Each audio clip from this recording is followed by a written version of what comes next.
चलिए फिर आगे बढ़ते हैं शो में और वीरू शेयर में रहेंगे अगले 1.5 घंटे आपके साथ और बात करेंगे मार्केट्स की, जहां आज फाइनली कुछ ग्रीन आपको देखने को मिला। इसे रिलीफ रैली कहूँगा मैं। एक्चुअली रैली भी कहना अब इसे थोड़ा सा टफ लग रहा है, क्योंकि जितना हम गिरे उसके बाद 70 पॉइंट तो खैर क्या ही होगा, ऊँट के मुँह में जीरा वाली बात है शायद। लेकिन फिर भी एक चीज़ जो अच्छी हुई, पूरे दिन मार्केट ने ग्रीन में एटलीस्ट काम किया। आज पूरे दिन एक बार भी रेड टेक नहीं देखने को मिली। एटलीस्ट ये एक अच्छी चीज़ है कि फाइनली हम एक ऐसा दिन बिता रहे हैं जिसमें कोई भी रेड टिक ना हो। मिड कैप में आज बड़ी रिकवरी रही। एडवांस डिक्लाइन ठीक ठाक है आज पूरे दिन, 3:1 का एडवांस डिक्लाइन है। और मैं एक चीज़ नोटिस कर रहा था, सभी टॉप ट्रेडेड स्टॉक सभी के सभी एक भी रेड में नहीं है, सारे के सारे ग्रीन में। तो मतलब आज काफ़ी शॉर्ट कवरिंग है और उसको लीड कर रहा है अदानी ग्रुप ऑब्वियसली। अब कारण जो मर्जी रहा हो, लेकिन फैक्ट ये है कि वहाँ पर सबसे ज़्यादा शॉर्ट कवरिंग है। पूरे के पूरे पैक में आज आपको ज़बरदस्त शॉर्ट कवरिंग दिखाई देगी। इनफैक्ट एफ के टॉप 3 गेनर सभी अदानी ग्रुप के स्टॉक्स हैं। ऑब्वियसली थोड़ा सा आईटी में प्रेशर है आज, मेनली HCL टेक के चलते वहाँ पर थोड़ा सा प्रेशर है। HCL टेक खुद डाउन है करीब 8.5%, लेकिन इसने प्रेशर डाला निफ्टी आईटी इंडेक्स पर भी, जो इस समय आपको दिखाई देगा करीब 2% नीचे। लेट्स सी आखिरी का 1.5 घंटा हमारे लिए कैसा रहता है। Veeru Shreya, good afternoon. Good afternoon sir. बिल्कुल 4 दिन की भारी बिकवाली के बाद आज थोड़ी राहत की सांस ली जा सकती है। 23,100 के लेवल को अभी तक तो निफ्टी ने होल्ड करके रखा है, लेकिन सर सवाल यही है कि 4 दिन की जो हमने बिकवाली देखी, गिरावट देखी, अब ये तेज़ी कितनी टिकाऊ लग रही है। हालांकि अभी क्लोजिंग बेल्स बाकी है, लेकिन क्या करना चाहिए अभी, कौन से लेवल्स आपको इंपॉर्टेंट लग रहे हैं? शायद देखिए, लेवल से ज़्यादा ज़रूरी है मार्केट का टेक्सचर। मेरा ये मानना है कि किसी भी रैली पे अभी कॉन्फिडेंस नहीं आएगा। अभी हर रैली को आप एज सस्पेशन देखेंगे। मैं आपको बताता हूँ, एक बार ना मैं मतलब एक काल्पनिक स्टोरी है। मैं एक बार बजट की पार्टी में गया, तो उसके बाद तब की बात है जब मार्केट काफ़ी गिरा था। तो उसके बाद किसी ने पूछा कि बजट की पार्टी में क्या हुआ। बोले हुआ कुछ नहीं, सब एक दूसरे को सस्पेशन से देख रहे थे कि मुझसे पहले कौन बेच के निकल गया। तो ये इस समय मार्केट ऐसा है कि इस रैली में हर कोई उसको सस्पेशन से ही देखेगा कि मार्केट में, क्योंकि कभी भी सेलिंग आ सकती है, यू नेवर नो। 23,500 तक किसी भी रैली में कॉन्फिडेंस नहीं आएगा। लेकिन एक और चीज़ जो मार्केट ने आपको दिखाई है ना, इस मार्केट में शॉर्ट करके भी पैसा बनाना आसान नहीं है। फॉर एग्जांपल, अगर आप कल शॉर्ट छोड़ के गए थे स्पेशली अदानी ग्रुप जैसे स्टॉक्स में, तो सोचिए आज क्या हाल हुआ होगा, और आज कई लोगों का हुआ भी है। तो उस हिसाब से ये मार्केट थोड़ी सी टफ है। बैंक निफ्टी की जहाँ तक बात है, आज बैंक निफ्टी में शॉर्ट कवरिंग अच्छी हुई है। इनफैक्ट HDFC बैंक ने उसको लीड किया है, 650 पॉइंट इंडेक्स ऊपर है, तो वहाँ थोड़ा सा एक अच्छा खासा एक मोह आया है। लेकिन अगेन, जब तक 50,000 क्रॉस नहीं होगा श्रेया, मैं किसी रैली पर भरोसा रखूँगा नहीं। बैंक निफ्टी में भी हर रैली सस्पेक्ट रहेगी। लेकिन हाँ, एक चीज़ अच्छी है, आज गिरावट नहीं आ रही है मार्केट में। ये कह सकते हैं आपकी फॉलो थ्रू नहीं मिल रहा है मार्केट को, मार्केट डेज हाई नहीं निकाल रहा है, लेकिन एटलीस्ट मार्केट डेज लो भी नहीं तोड़ रहा है, मार्केट रेड में नहीं आ रहा है। ये फाइनली एक अच्छी चीज़ है। Veeru, good afternoon. Stock specific क्या इंटरेस्टिंग? अनुज, गुड आफ्टरनून। और स्टॉक स्पेसिफिक हाँ, गतिविधियाँ काफ़ी हैं, नो डाउट कि अगर आज के टॉप गेनर्स को देखें अनुज, तो वहाँ पे जो अदानी ग्रुप है, इसमें meaningful short covering, substantially OI down हुआ है पूरे के पूरे इस ग्रुप में। मेटल्स में काफ़ी अच्छी खासी शॉर्ट कवरिंग है, आप सभी स्टॉक्स को देखिए, उसमें काफ़ी अच्छी खासी शॉर्ट कवरिंग है। लेकिन जहाँ तक फ्रेश लॉन्ग और कुछ कन्विक्शन का सवाल है अनुज, उसमें मैं अभी भी, मुझे लगता है कि 2 स्टॉक सबसे ऊपर है। मैं उन पे आऊँगा, लेकिन उससे पहले आई थिंक इन सब का बखान कर दूँ यहाँ पे। तो IT में आज शॉर्टिंग है, Nifty IT below I think 50 day exponential average, और कारण पीछे HCL टेक्नोलॉजीज है, तो पूरे IT में शॉर्टिंग है। बट एक बात है, अगर मैं कंपैरिजन करूं large cap IT versus mid cap IT, शायद आपको in terms of valuations large cap दिखाई देगा because of I think HCL technologies, लेकिन मिड कैप IT में ज़्यादा शॉर्टिंग है आज। ये आपको बात मैं बता दूं, जब निफ्टी IT फिर डीएमआर नीचे ट्रेड कर रहा है। लॉन्ग अनवाइंडिंग कहाँ पर है आज, यानी प्रॉफिट्स को कैश में कन्वर्ट करी टेंडेंसी। HUL, USL में तो क्रैक हुआ ही है आज, बट सुबह सुबह काफ़ी लॉन्ग भी कट गए जो ट्रेवल हो रहे थे इनके साथ। और कोलगेट यहाँ प्रॉफिट टेकिंग है।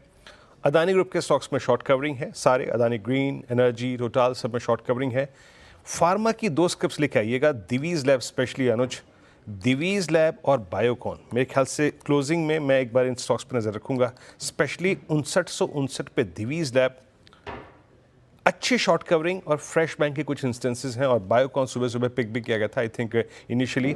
तो अगर आप उससे पूछें कि सबसे स्ट्रॉन्ग कन्विक्शन कहाँ पर है इस वक्त, तो वो है बायोकॉन और साथ ही साथ दिवीज लैब, फार्मा की ये 2 स्क्रिप्ट्स। अनुज, बिल्कुल वीरू, चलिए एक काम करते हैं, मैं बस आपको एक पुट दिखाता हूँ, 23,400 की पुट दिखाता हूँ। ये मार्केट में किस तरीके के मूव्स हैं इस समय वो आपको एक्सप्लेन करेंगे। निफ्टी ट्रेड कर रहा है 23,160 पर। 23,400 की put technically in the money है, जिसकी इंट्रिंसिक वैल्यू आज की डेट में 240 रुपये होनी चाहिए, लेकिन वो पुट ट्रेड कर रही है 230 रुपये पर। तो मतलब टेक्निकली तो 300 पे होनी चाहिए ये पुट, लेकिन 230 रुपये पर ट्रेड कर रही है, वो भी इस मार्केट में जहाँ पर वैसी इतना मूड माहौल ख़राब है। तो काफ़ी इंटरेस्टिंग चीज़ें इस मार्केट में हो रही हैं। खैर चलिए अब श्रेया के पास चलते हैं और आज के ट्रेंडिंग काउंटर्स और आज के प्रोग्राम का पूरा क्रम जान लेते हैं। श्रेया, गुड आफ्टरनून, बताइए। Good afternoon sir. जिस तरीके से आज रिकवरी दिखाई है, बाजार ने हरे निशान पर काम काज कर रहे हैं, तो शुरुआत तेज़ी के ट्रेंडिंग स्टॉक से की जाए। और अभी आपके स्क्रीन पर देखिए, अडानी एंटरप्राइजेस में अच्छी खासी तेज़ी आज हमें देखने को मिल रही है। Q3 अपडेट के कारण 0.75% की तेज़ी यहाँ पे देखने को मिल रही है। अडानी पोर्ट्स में अच्छी खरीदारी 5.5% ज़्यादा तेज़ होकर काम काज कर रहा है। हिंडाल्को भी इस लिस्ट में शामिल 4% की तेज़ी यहाँ पे देखने को मिल रही है। टाटा स्टील भी उछलकर काम काज कर रहा है 3.5% से ज़्यादा। कुछ और से काउंटर्स अडानी ग्रुप के सारे स्टॉक्स में तेज़ी देखने को मिल रही है। अडानी एनर्जी सॉल्यूशंस उसमें शामिल 13% के करीब स्टॉक आज चढ़ के कामकाज। अडानी ग्रीन में भी खरीदारी 13% से ज़्यादा। पिरामिड एंटरप्राइजेस 8% के करीब। बायोकॉन में तेज़ी कल भी देखने को मिल रही थी, आज भी कायम। आज इंटैक्ट ज़्यादा है 7% के करीब। HCL टेक लेकिन आज एक्सीडेंट ऑफ द डे बना है और Q3 अब रिजल्ट जो है वो बाजार को पसंद नहीं आए। ब्रोकरेज व्यूज़ भी मिक्स्ड है, तो 8.5% से ज़्यादा का डेंट HCL टेक पर। HUL भी इसमें शामिल और 3% से ज़्यादा गिरकर कामकाज कर रहा है। अपोलो हॉस्पिटल से भी नहीं हो पाया, 2.25% से ज़्यादा की गिरावट यहाँ पे देखिए इसको खाने को मिल रही है। और टाइटन भी बिकवाली का शिकार होता हुआ दिखा, 1.5% से ज़्यादा टूटकर कामकाज कर रहा है। यूनाइटेड स्पिरिट जो CEO पद से रेजिग्नेशन हुई है उसके कारण ये डेंट झेलता हुआ 5% के करीब टूटता हुआ। LTI माइंट्री भी इस लिस्ट में शामिल, 4.5% से ज़्यादा की गिरावट। एंजल वन भी टूटकर कामकाज कर रहा है 3.5%।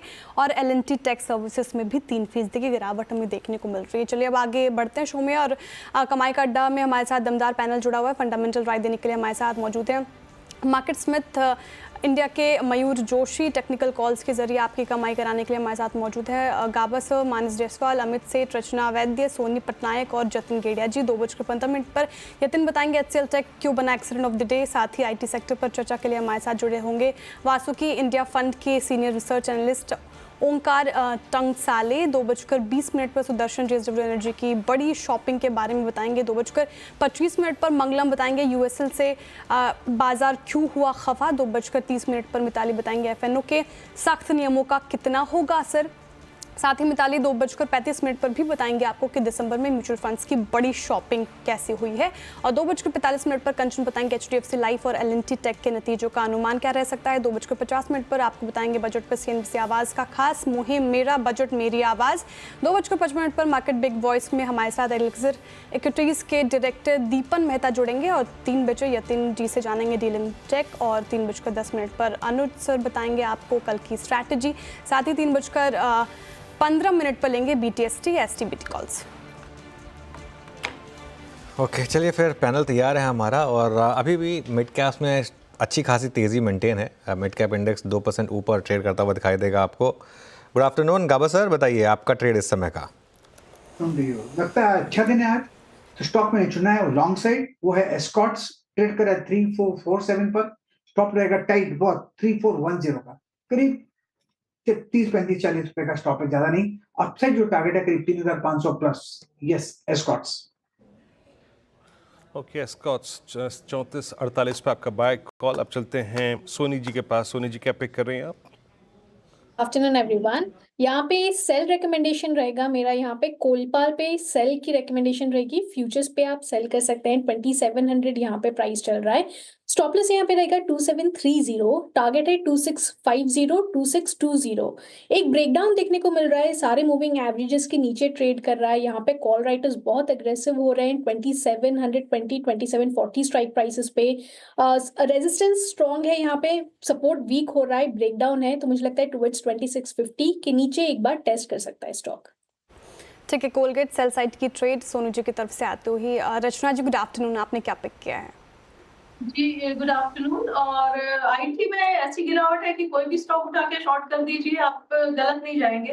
तो मैंने यहाँ पे परसिस्टेंट चुना है और ये खाली 1 घंटे के लिए नहीं है, ये डिलीवरी भी करी जा सकती है इसमें। फ्यूचर्स के हिसाब से इसमें ऐसे होना चाहिए 59.50 पे, और 59.50 के नीचे जब तक ये रहेगा तो मेरा इसके लिए टारगेट होगा सबसे पहला 5800 और उसके बाद 5750।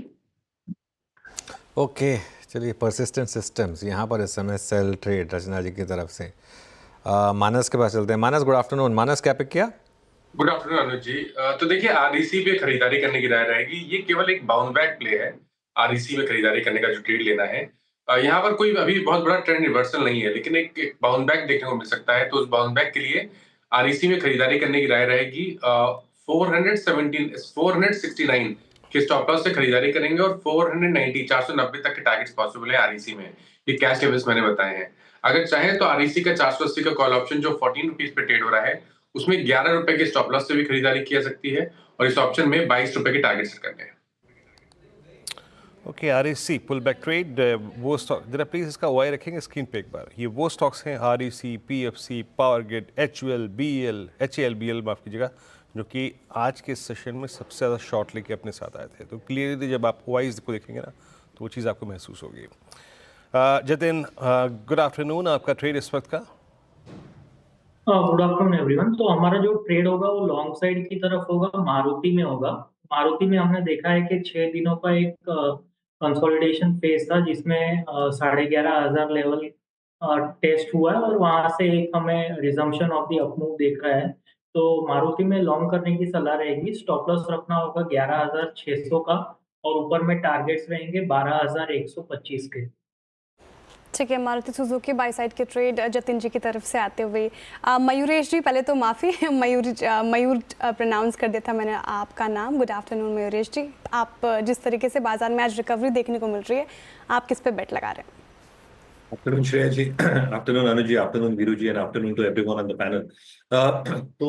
As a thumb rule, I think जो हम अर्निंग्स फॉलो कर रहे हैं across the globe, India, Hong Kong और चाइना को हमने डाउनग्रेड किया है। Indonesia and Vietnam are very very close to downgrades. I think जो उठापतल आप ग्लोबल बाजारों में देख रहे हैं, बॉन्ड यील्ड्स के वजह से, ग्लोबल मैक्रोस के वजह से, जियोपॉलिटिक्स के वजह से, और ट्रम्प साहब 20 तारीख के आने के बाद क्या अनाउंसमेंट्स कर सकते हैं, ये सारी चीजें आई थिंक वेइन कर रही है इमर्जिंग मार्केट्स और इमर्जिंग मार्केट करेंसीज पे।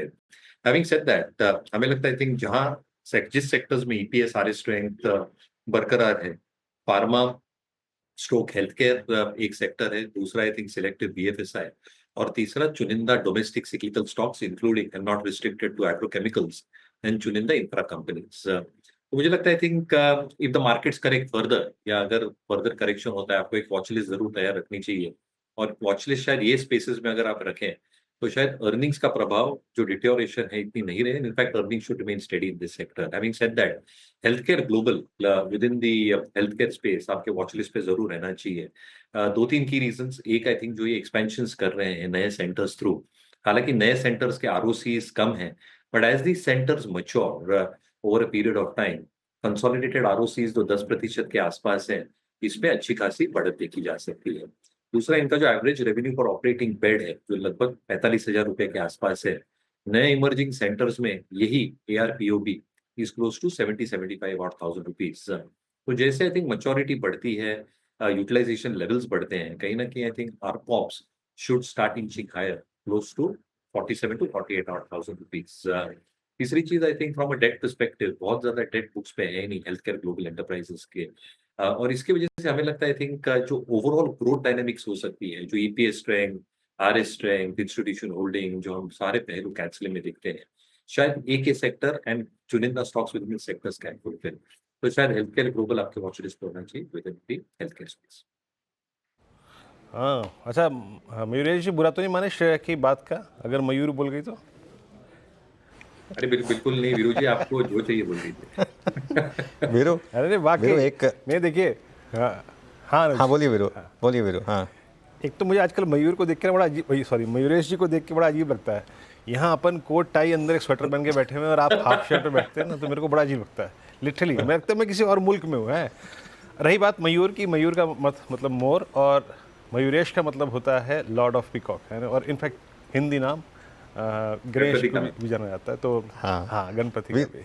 हाँ, तो वीरू- इसीलिए मैं कहता बुरा तो नहीं मान गए। बिल्कुल बिल्कुल नहीं।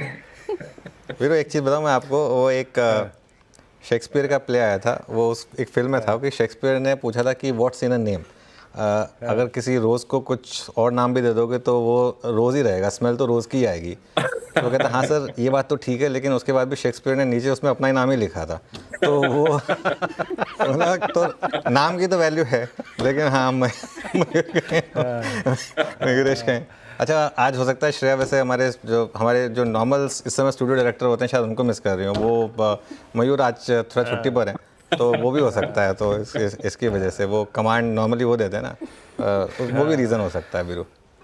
हाँ, कोई बात नहीं, हम मयूर और मयूरेश दोनों से हमेशा घिरे रहते हैं, ऐसी बात नहीं है, बट यस। अच्छा, बातें हैं बाजार पे थोड़ा सा। इस बीच आप निफ्टी बैंक लेके आइए, आई थिंक मैं मिस कर ही रहा था निफ्टी बैंक को उस वक्त। निफ्टी बैंक अब करीब करीब 48,600 की ट्रैजेक्टरी को पार करने के बाद ऑलमोस्ट स्ट्राइकिंग 49,000। एक स्पॉटिंग कर लेते हैं स्टॉक की बस यहाँ पे फटाफट। इस वक्त सोनी जी जरा आईसीआईसीआई बैंक को देखिएगा। आईसीआईसीआई बैंक जिसने शॉर्टिंग में और लॉन्ग अनवाइंडिंग में लेट पार्टिसिपेट किया था कल और परसों में, इस वक्त 1242 पे, इस पे आपका टेक इस वक्त वो गैप फिल कर रहा है कल और परसों के बीच में जो परसिस्ट करता था? जी वीरेंद्र जी, यहाँ पे आईसीआईसीआई बैंक 1220 के सपोर्ट को होल्ड किया है। मुझे लग रहा था कि कल शायद ब्रेक कर सकता है, बट वो ब्रेक किया नहीं और आज एक रिवर्सल दिखा के यहाँ पे फॉलो बाइंग यहाँ पे इंपॉर्टेंट रहेगा देखने के लिए। इमीडिएट बेसिस पे मुझे फिर भी लगता है कि रेजिस्टेंस को टच कर सकता है। रेजिस्टेंस करीबन 1260 के लेवल तक है, अगर वो क्रॉस पर करता है और कल एक फॉलो बाइंग यहाँ पे आता है, देन सस्टेन्ड टुवर्ड्स 1300 लेवल्स यहाँ पे देख सकते हैं। नीचे की साइड में 1230 1220 के लेवल्स पे मल्टीपल सपोर्ट है, कंसोलिडेशन हो सकता है, बट कल इंतजार करना चाहूंगी यहाँ पे देखने के लिए कि ये फॉलो बाइंग कंटिन्यू होता है इसमें कि नहीं, और 1260 रेजिस्टेंस को क्रॉस करता है, उसके ऊपर मुझे लगता है कि एक लॉन्ग ट्रेड बन सकता है।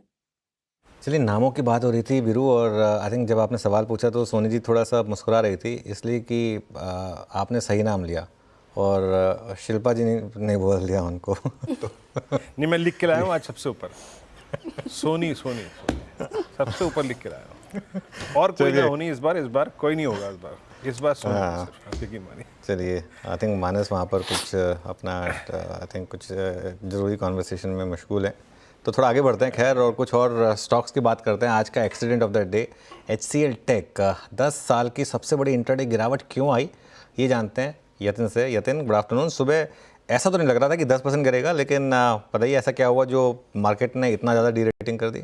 Good afternoon. और जो HCL टेक्नोलॉजीज ने गाइडेंस दिया, वो गाइडेंस जो है ऊपर किया गया था, लेकिन वो कंसोलिडेटेड लेवल पे था।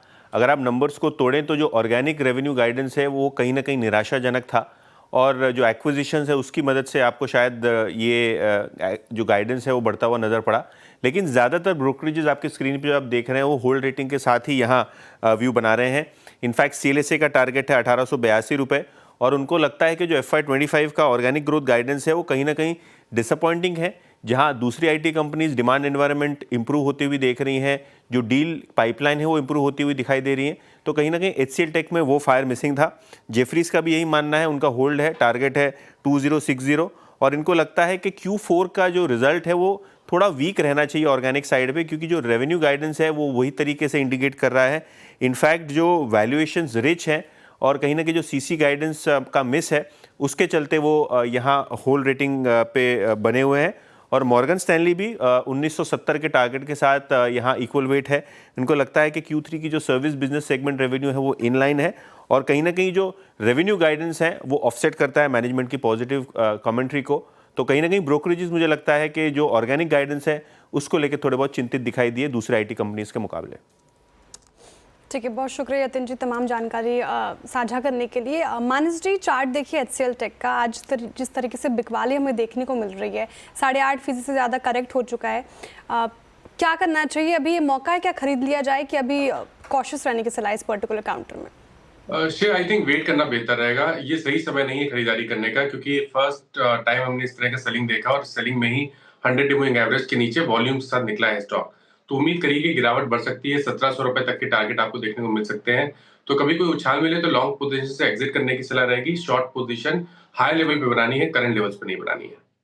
चलिए इस पर एक फंडामेंटल व्यू भी लेते हैं, क्योंकि ये टेक्निकल व्यू तो आ गया यहाँ पर कि सेल ऑन रैली का स्टॉक रहेगा अभी। ये ध्यान रखिएगा, इसने कल ही 52 वीक हाई लगाया था, ये बार बार रिट्रेट करना ज़रूरी है, तो काफ़ी हद तक पोजीशनिंग का भी शायद एक इम्पैक्ट रहा हो। हमारे साथ बात करने के लिए वासुकी इंडिया के सीनियर रिसर्च एनालिस्ट ओंकार टंकसाले जुड़े हैं। ओंकार जी, गुड आफ्टरनून। क्या नंबर वाकई में इतने ख़राब थे कि स्टॉक 10% गिरे, या फिर थोड़ा पोजीशनिंग का इम्पैक्ट था, और आपका व्यू क्या है HCL टेक पर? यस डेफिनेटली, आई मीन अगर आप देखे जाए तो नंबर बहुत ही खराब नहीं थे। हम लोग एक्सपेक्ट कर रहे हैं अराउंड 4.2% ग्रोथ, जहाँ की 3.8% रूपी टर्म्स में ग्रोथ आई है, जो कि इंडिकेट करे कि रिजल्ट्स बिलो एक्सपेक्टेशन था। लेकिन प्रॉब्लम ये है कि रेवेन्यू विजिबिलिटी इन FY26 में थोड़ा सी दिक्कत आ रही है because of the ramp down in the process. There might be थोड़ा सा कटिंग डाउन हो सकता है रेवेन्यू ग्रोथ मोमेंटम में। इसकी वजह से आप रिएक्शन देख रहे हैं। और मेजर कंसर्न जो मुझे लग रहा है कि यहाँ पे कि HCL टेक बहुत महंगा हो चुका था, ट्रेडिंग एट 31 के मल्टीपल पे ट्रेड हो रहा था, तो सो वैल्यूएशन कंसर्न थोड़ा सा था, इसकी वजह से थोड़ा सा करेक्शन आया है। तो फंडामेंटली आप देखा जाए तो बहुत ज़्यादा इम्पैक्ट नहीं है उसका। ER&D एंड PNP बिजनेस एक क्वार्टर में अच्छे किए, लेकिन आप PNP में देखो सब्सक्रिप्शन एंड परपेचुअल बिजनेस, दोनों बिजनेस मॉडल में एक तरह की डिक्लाइन आई है Y on Y and quarter on quarter basis. वो ये क्वार्टर में सबसे अच्छे प्रोडक्ट एंड प्लेटफॉर्म रहते हैं। ER&D ने अच्छा किया है, लेकिन IT सर्विसेज था, उसका एक रेंज बाउंड रिजल्ट्स आए हैं। तो एक रेवेन्यू विजिबिलिटी में लैग होते हुए दिख रहा है HCL टेक के FY26 के रेवेन्यू ग्रोथ ड्राइवर्स में। सो उसकी वजह से वो इम्पैक्ट आया है एंड वैल्यूएशन कंसर्न। तो ओंकार, आई मीन एक प्राइस डैमेज तो आज हुआ। After these number, after these price damage, that valuation concern still persist. और एक मेरा क्रॉस क्वेश्चन भी होगा, post numbers of TCS and HCL technologies, दोनों की पोस्टिंग में ज़मीन आसमान का फ़र्क था। अभी बेटर क्या लग रहा है आपको चॉइस, अगर मुझे पोस्ट नंबर्स करनी हो तो? सी डेफिनेटली ग्रोथ में तो HCL टेक अच्छा ही कर रहा है as compare to the TCS, क्योंकि TCS का बेस बहुत बड़ा है। लेकिन आप एग्जीक्यूशन कैपेबिलिटीज देखेंगे, BSNL के डील हटाने के बाद भी TCS एक क्लाइंट एंगेजमेंट की तरफ एक बहुत अच्छा एग्जीक्यूशन कैपेबिलिटी डेमोन्स्ट्रेट कर रहा है। उसका वैल्यूएशन बहुत कम हुआ था as compare to the Infosys and TCS, वो ड्रैग डाउन हुआ था। So after the result TCS has proven the execution capabilities of itself. So मेरे हिसाब से TCS एक सेफर बेट रहेगा, उसका डिविडेंड मॉडल भी अच्छा है, रिटर्न रेशियोज भी अच्छे हैं। सो TCS HCL टेक के कंपैरिजन में अच्छा करेगा। लेकिन my top pick is Infosys rather than being selecting on both of them. आपने इन्फोसिस के ऊपर ज़्यादा रुझान दिखाया है। गुड आफ्टरनून से श्रेया बात कर रही हूँ। लेकिन IT सेक्टर जिस तरीके से आज गिरावट का शिकार हुआ है, 2% से ज़्यादा ही इंडेक्स टूट गया। अभी कोई स्टॉक्स आपको फिलहाल इस पर्टिकुलर इंडेक्स में अच्छे लग रहे हैं जहाँ पे बेट लगाया जा सकता है? आप definitely, I mean IT sector as a whole देखोगे तो एक रिवाइवल आ सकता है आने वाले समय में, जो हम लोग को TCS, एक्सेंचर और HCL टेक ऑल मैनेजमेंट ने कहा है कि एक एंगेजमेंट इम्प्रूव होते हुए दिख रही है। There might be an revision in the discretionary spend. तो एक अच्छी and FY26 will be better than FY25. So एक डिमांड साइड में इम्प्रूवमेंट होते हुए दिख रही है। एट्रिशन रेट भी आप देखोगे तो 13% रिपोर्ट कर रहे हैं, which shows also demand is increasing slowly. So एक लॉन्ग टर्म में देखा जाए तो IT में डेफिनेटली रिवीजन था। 2 साल का जो स्लैक था, जो डिमांड अनसर्टेनिटी थी, वो थोड़ी सेटल डाउन होते हुए दिख रही है यहाँ पे। सो मेरे हिसाब से one has to be very choosy among the large cap as well as the mid caps. ER&D एक लॉन्ग टर्म में देखा जाएगा तो ER&D अच्छा करेगा। फिलहाल तो यूरोपियन ऑटो वर्टिकल्स में एक अनसर्टेनिटी बनते हुए दिख रही है, तो वो इम्पैक्ट आ सकता है स्टॉक्स KPIT और टाटा टेक्नोलॉजीज और वो टाटा ELXI वो एक समय में, लेकिन आप कोफोर्ज देखें, परसिस्टेंट देखें तो वो स्टिल बेहतर कर पाएंगे, ऐसा एक अनुमान लगा सकते हैं। तो कोफोज परसिस्टेंट बात की आपने, कोफोज और परसिस्टेंट मिड कैप IT में बेस्ट परफॉर्मिंग स्टॉक्स भी रहे हैं। कोई और स्टॉक जिस पर इस क्वार्टर में नज़र रखनी है, वेयर आपको लग रहा है कि कुछ डार्क हॉर्स की तरह से हो सकता है कोई मिड कैप IT में स्टॉक? मेरे हिसाब से बिरला सॉफ्ट एक अच्छा स्टॉक है जो देखने लायक, वो ट्रेडिशनल IT सर्विसेज में है, जहाँ की डिस्क्रिशनरी स्पेंड में थोड़ा सा इम्प्रूवमेंट होते हुए दिख रहे हैं और उसका बेस भी बहुत छोटा है, तो वो बेस पे एक अच्छा मोमेंटम बनते हुए दिख सकता है। एक क्विकर रेवेन्यू ग्रोथ मोमेंटम बनने की आशंका है। डिपेंड्स की management how they are commenting on the outlook and the vertical outlook is, मतलब वो देखना एक जरूरी चीजें हो सकते हैं, लेकिन बिरला सॉफ्ट एक अच्छी तरह है। Apart from Coforge and persistent, वो मेरे फिलहाल तो पिक्स है अमंग मिड कैप्स। बिल्कुल, और बिरला सॉफ्ट का केस थोड़ा अजीब है क्योंकि ये एक स्टॉक है जो एक्चुअली 52 वीक लो के करीब है और काफ़ी ऑलरेडी अपने हाई से गिरा है ये स्टॉक। इनफैक्ट ये देखिए पिछले 3-6 महीने में किस तरीके की गिरावट आई है इसमें, तो बेस भी छोटा है यहाँ पर, और यहाँ पर शायद पॉजिटिव सरप्राइज आ सकता है। ओंकार जी बहुत बहुत शुक्रिया आज हमारे साथ जुड़ने के लिए और इन सब स्टॉक्स पर बात करने के लिए। मयूरेश, आपकी पसंद क्या होगी? IT स्पेस में ही रहते हैं अभी, क्योंकि आज HCL टेक में इतनी बड़ी पेन आई। आपका टॉप पिक क्या होगा इस स्पेस में? लार्ज कैप, मिड कैप, कुछ भी चुनिए।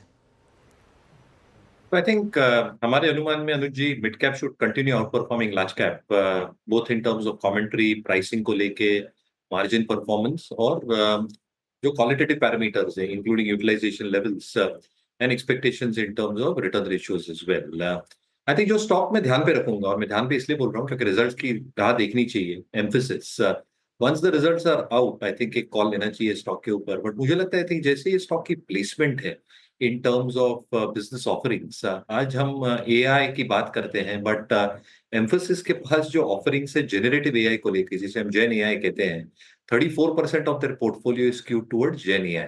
Management is very very optimistic कि ये जो नंबर है या परसेंटेज है ऑफ टॉप लाइन, ये इंक्रीज करते जाएंगे in the next few quarters. और जैसे नई ऑर्डर बुक आती जा रही है इनके पास, और कंसिस्टेंटली आई थिंक अगर हम फर्स्ट हाफ में ऑर्डर बुक देखें $500 मिलियन के ऊपर रही है, एक कंसिस्टेंट परफॉर्मेंस रही है। जहां तक EBIT मार्जिन का सवाल रहा है 15.5% के आसपास, मुझे लगता है जो कंसिस्टेंसी चाहिए EPS नंबर्स में, ये शायद वो स्टॉक दिखा पाएगा। तो I think EBIT margin performance should be relatively better. जो जेन AI का portfolio that should increase from 34-35%। जो हाई मार्जिन बिजनेस रहता है और रिकरिंग बिजनेस रहता है, तो कहीं ना कहीं I think these two factors should ensure कि अर्निंग्स ग्रोथ ठीक ठाक रहेगी और रिटर्न रेशियोज ठीक ठाक रहेंगे। डिविडेंड यील्ड भी ये स्टॉक ठीक ठाक देती है लाइक मोस्ट IT प्लेयर्स, और इसलिए मैं कह रहा हूँ इन्फोसिस को आप वॉच लिस्ट पे रखें, but please take a call once the results are out. यहाँ पे थोड़ा प्राइस स्ट्रेंथ अगर आ भी गया विद बेटर नंबर्स तो कोई दिक्कत नहीं होगी, but once the results are out मुझे लगता है थिंक इन्फोसिस जैसे स्टॉक पे कॉल।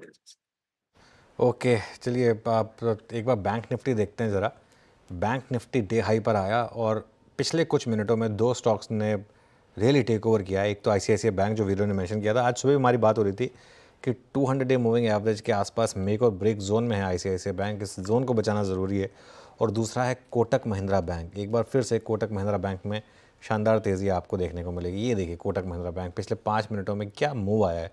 और एक बार बैंक निफ्टी का कॉन्ट्रीब्यूशन देखते हैं। कोटक जो कहीं पर नहीं था इस कॉन्ट्रीब्यूशन में, अचानक आपको ओके आई थिंक अभी थोड़ा इसको ये लैग डेटा है, थोड़ा रिफ्रेश होगा तो दिखाई देगा, लेकिन फॉर नाउ अच्छा मूव आया यहाँ पर। चलिए एक और स्टॉक की बात करते हैं, JSW एनर्जी। इसके साथ साथ आज REC और PFC में भी ज़ोरदार तेज़ी है। दरअसल JSW एनर्जी ने KSK महानंदी पावर प्लांट की बोली जीती है, लेकिन इसमें REC और PFC का क्या एंगल है, ये पूरी स्टोरी समझाने के लिए सुदर्शन के पास चलते हैं। Sudarshan, good afternoon.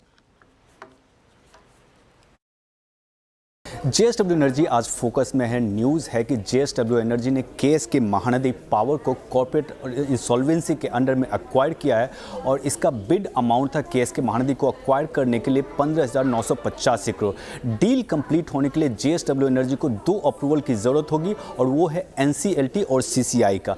बट ये न्यूज़ पॉजिटिव क्यों है जेएसडब्ल्यू एनर्जी के लिए? पहला, केएसके महानदी पावर का जो अभी करंट कैपेसिटी है वो है 3,600 मेगावाट या कहें 3.6 गीगावाट और उसमें से 1800 मेगावाट प्लांट ऑलरेडी ऑपरेशनल है और 1800 मेगावाट प्लांट अंडर कंस्ट्रक्शन है। जेएसडब्ल्यू एनर्जी बिलीव करते हैं कि ये एक्विजिशन के बाद उसका जो थर्मल प्लांट जनरेशन कैपेसिटी होगा वो इंक्रीज़ होकर 7.5 गीगावाट होगा और पॉजिटिव ये है कि कंपनी का जो टोटल जनरेशन कैपेसिटी का टारगेट 20 गीगावाट वो कंपनी बिलीव करती है कि 2030 से बहुत पहले ही कंप्लीट हो जाएगा। नाउ जेएसडब्ल्यू एनर्जी के अलावा 2 और कंपनीज़ के लिए ये न्यूज़ पॉजिटिव है, वो है पीएफसी और आरईसी के लिए। रीज़न है पीएफसी और आरईसी अमंगस्ट मेजर क्रेडिटर्स हैं केएसके महानदी पावर का। तो अगस्त 2024 के पहले तक केएसके महानदी पावर का टोटल ड्यूज जो था वो था 32,243 करोड़। उसमें से 6,000 करोड़ कंपनी ने रीपे किया अगस्त में एनसीएलटी ऑर्डर के बाद। उसके बाद टोटल ड्यूज रिड्यूस होकर आ गया था 26,000 करोड़। उसमें से पीएफसी का अमाउंट जो एडमिट किया गया है वो है 3,428 करोड़ और आरईसी का अमाउंट है 2,727 करोड़। तो ब्रोकरेजेस बिलीव करते हैं कि एक बार डील कंप्लीट हो जाएगा तो दोनों पीएफसी और आरईसी को जेएसडब्ल्यू एनर्जी पे कर पाएंगे एंड इसके कारण आप देख रहे हैं कि तीनों stocks JSW energy, PFC and REC आज के ट्रेड में हायर हैं। बहुत बहुत शुक्रिया सुदर्शन इस पूरी खबर को एक बार फिर समझाने के लिए। मयूरेश, ये खबर और जेएसडब्ल्यू एनर्जी का मूव, एक और बात में एक और पर्सपेक्टिव से सोच रहा था। पूरे अगर आप इस स्पेस को देखें, जो प्राइस डैमेज चाहे वो पावर प्रोड्यूसर्स में हुआ है या फिर पावर फाइनेंस कंपनियों में हुआ है, डिस्ट्रीब्यूशन में हुआ है, लेकिन power grid, REC, PFC, CESC को देखिए आप, कलकत्ता स्पेसिफिक वो जो कंपनी है, क्या गजब के प्राइस डैमेज हुए हैं। आप एनटीपीसी को देखिए, मेरे ख्याल से पीएसयूज में सबसे बड़ा डेंट तो एनटीपीसी में पड़ा है। अगर मैं अपने पोर्टफोलियो का सर्टेन पोर्शन 5 to 6% थोड़ा सा इस डिप में पावर में एलोकेट करना चाहता हूँ, तो मेरा झुकाव किस पे होगा? इनफैक्ट आपका किस पे झुकाव होगा? आई थिंक अगर आप देखें स्पेस में जो एक रनअप मिल हुआ है, आई थिंक काफी सिग्निफिकेंट हुआ है। तो आई थिंक वैल्यूएशंस ये स्पेस में बिल्कुल सस्ते नहीं है। एंड ऑब्वियसली आई थिंक अगर आप टेलविंड देखें स्पेस के लिए तो काफी कुछ टेलविंड्स है। सरकार चाहती है कि जो रिन्यूएबल एनर्जी कैपेसिटी है 500 गीगावाट हो।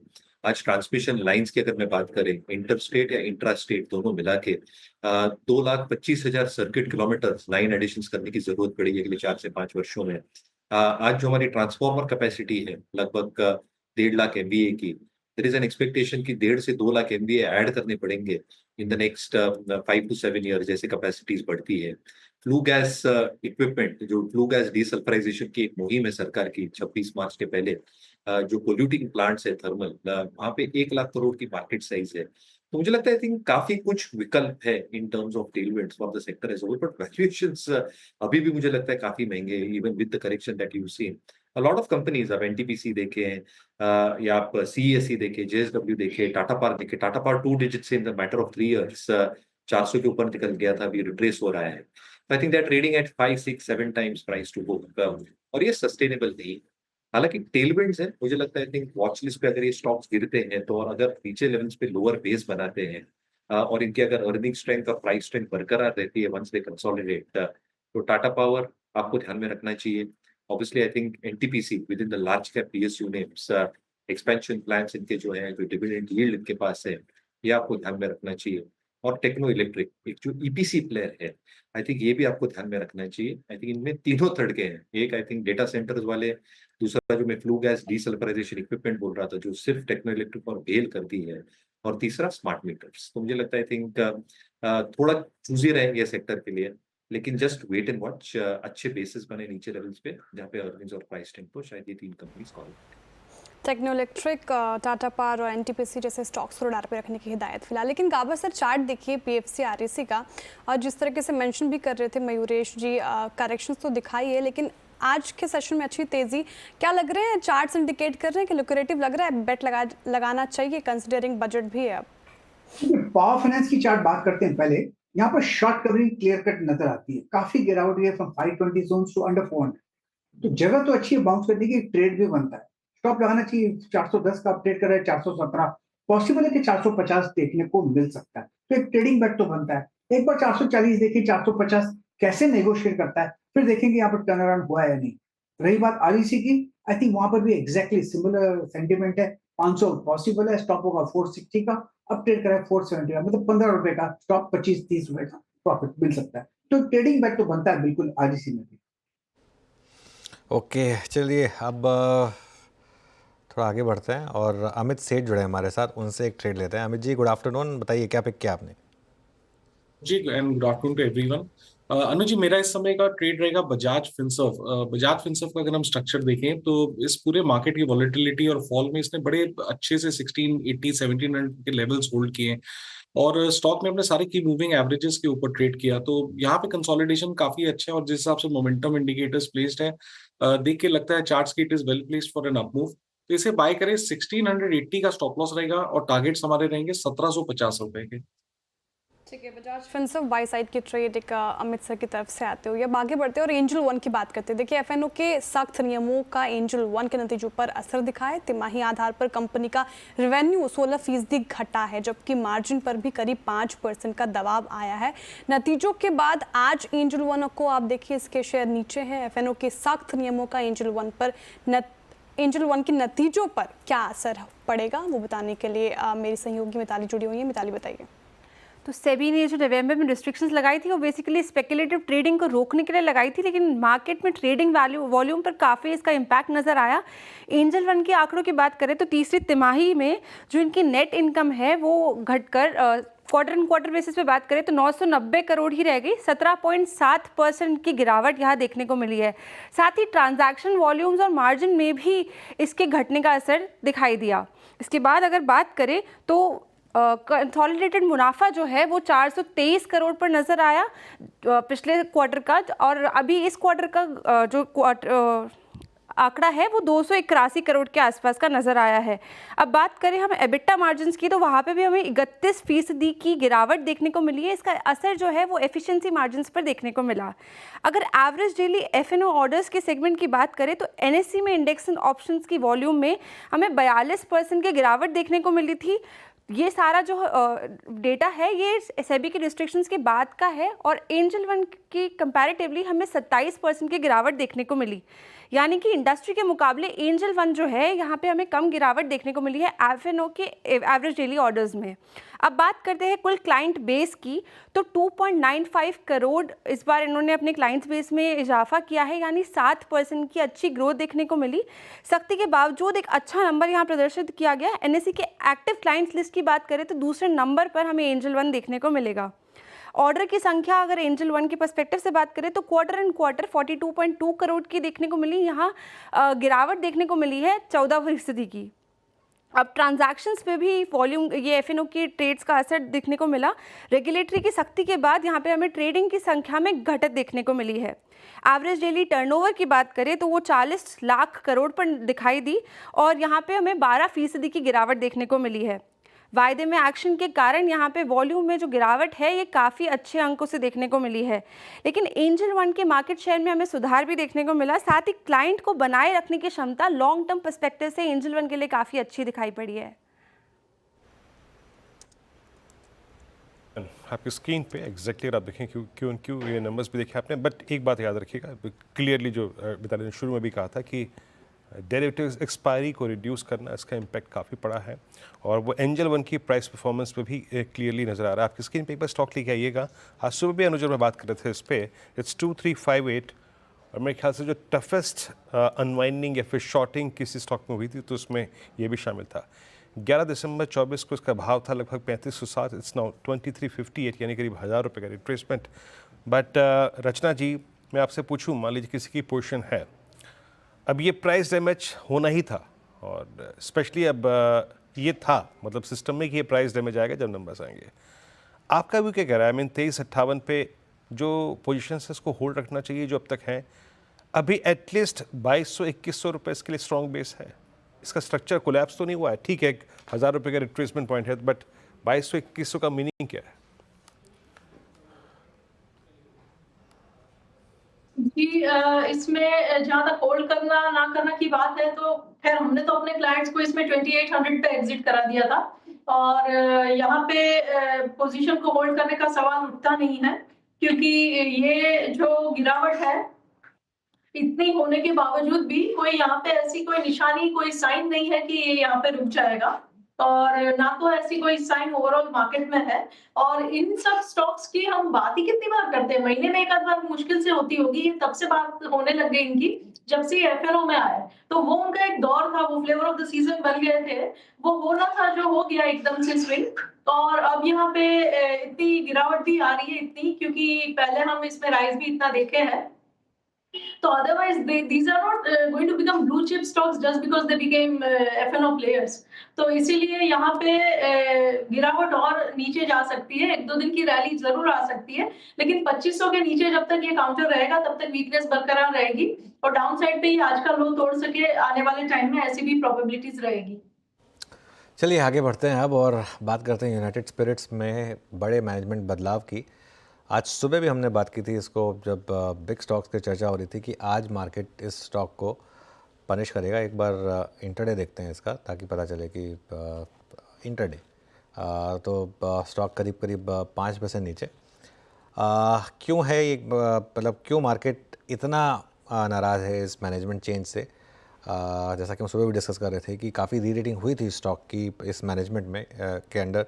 एक बार मंगलम के पास चलते हैं और समझते हैं। मंगलम बताइए। जी 2 दिन में ये दूसरी खबर है कंज्यूमर स्टॉक में जहां मैनेजमेंट चेंज की वजह से स्ट्रीट नेगेटिवली सरप्राइज हो चुका है और ये नेविल नरोना के डीमार्ट के एग्जिट के बाद हम बात कर रहे हैं हीना नागराजन की जो यूनाइटेड स्पिरिट्स से अपने एमडी और सीईओ के पद को छोड़ेंगी मार्च 31, 2025 से इटसेल्फ।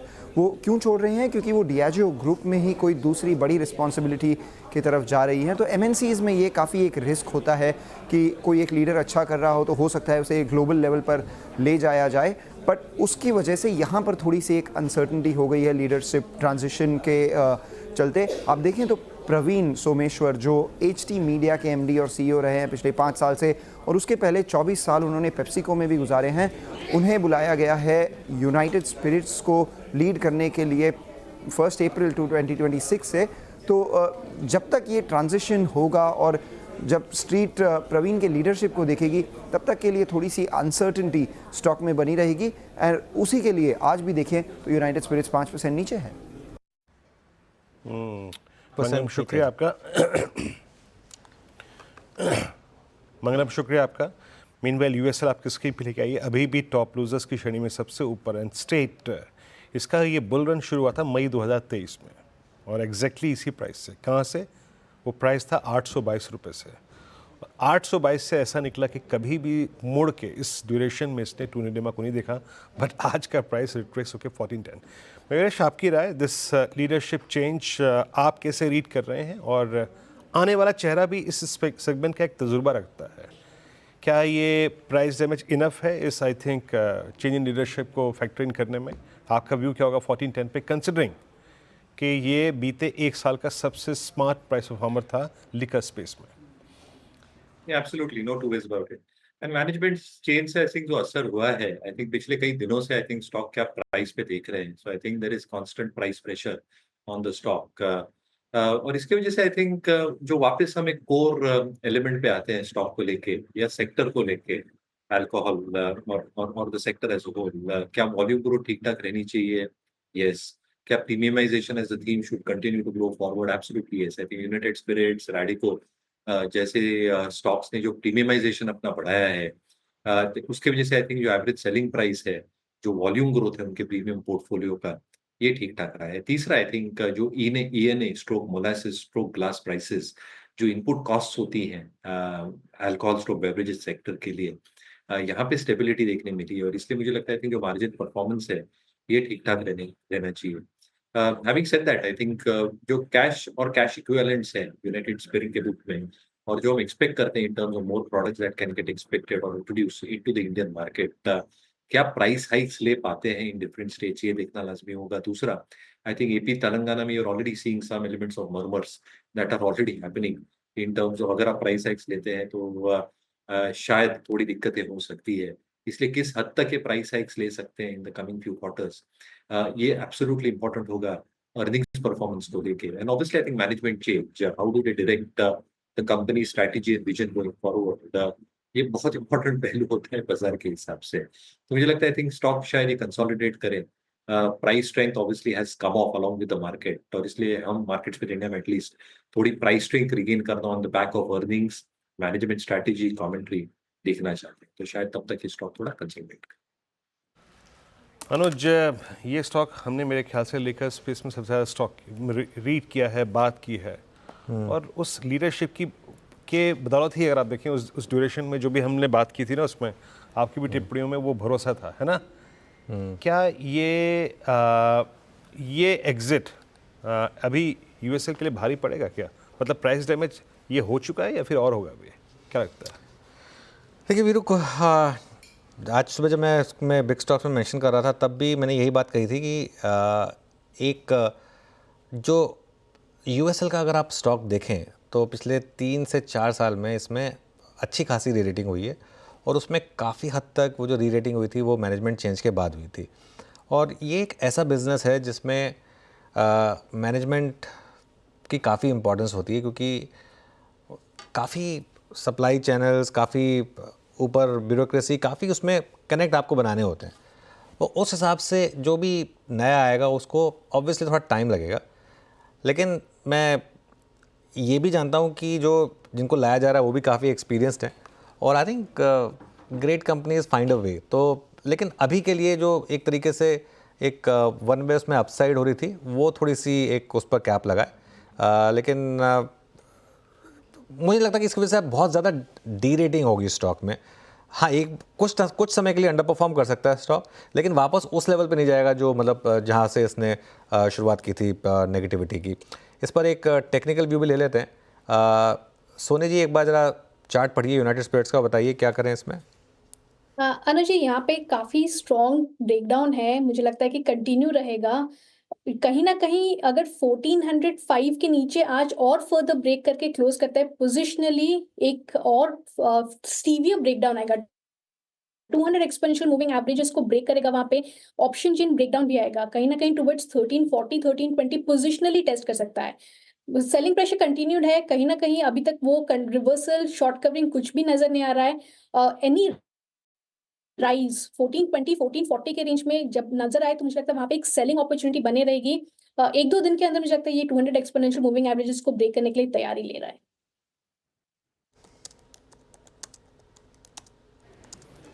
स्पिरिट्स आपके पे 1407 पे एक एडिटर स्टिक पे बात भी की है हमने, और माइट भी आप देखें ये जो अंडर परफॉर्मेंस है या फिर आज की प्राइस परफॉर्मेंस है उसके बाद शायद कुछ हद तक इसी जोन में रहे। और 1407 पे ये प्राइस इसका exactly 200 day exponential moving average जिसने रिविजिट किया, मतलब ये फॉल अगर और ये गिरावट आके रुकी है इस प्राइस में तो उसका एक महत्व है, एक एवरेज है, बड़ा एवरेज इसका। निफ्टी बैंक, अभी हम जब बात कर रहे थे तो एक शॉर्ट कवरिंग का स्विंग आया, बट बिल्कुल पहले कॉल राइटर के जोन के आसपास सिंक हो गया। डायरेक्टर साहब 49,000 की कॉल लेके आएंगे एक बार प्लीज़, ज़रा क्या कर रही है वो, एग्जैक्टली गया और उसी जोन से अनुज। तो आप देखिए अनुज, इस बार कॉल राइटर्स कितने कन्विक्शन से हैं, वो 23,300 पार नहीं हुआ और इधर 49,000 पार नहीं हुआ, है ना। ठीक है वीरू, एक चीज़ तो बहुत क्लियर है कि मार्केट में ना ये ऐसे नहीं होगा कि बस रैली आई और सब कुछ ठीक हो गया। वैसे हो सकता है कि आज जिस तरीके की रैली हो, मार्केट कुछ प्रेडिक्ट करने की कोशिश कर रहा हो। आई थिंक कुछ काफ़ी हद तक ये भी डिस्कशन हो रही है कि डोनाल्ड ट्रंप के आते ही शायद इज़राइल हमास की जो लड़ाई चल रही है उस पर भी शायद कुछ अंकुश लगने की एक रिपोर्ट मैंने वो भी पढ़ी थी। तो इस तरीके के कुछ न्यूज़ फ्लो वगैरह आएंगे जिससे मार्केट थोड़ा सा वॉलेटाइल होगा।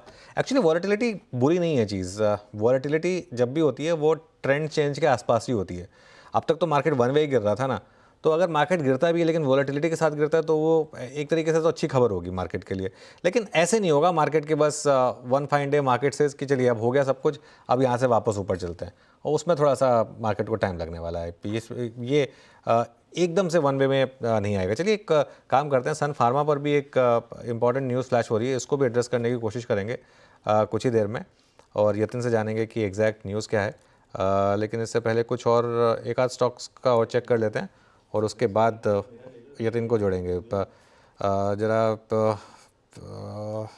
लेकर आइए जरा यतिन को, और उसके बाद इस न्यूज़ को एड्रेस करते हैं। सबसे पहले अदानी ग्रीन करीब 12-13% ऊपर, PFC करीब 7-8% ऊपर, बंधन बैंक करीब 6% ऊपर।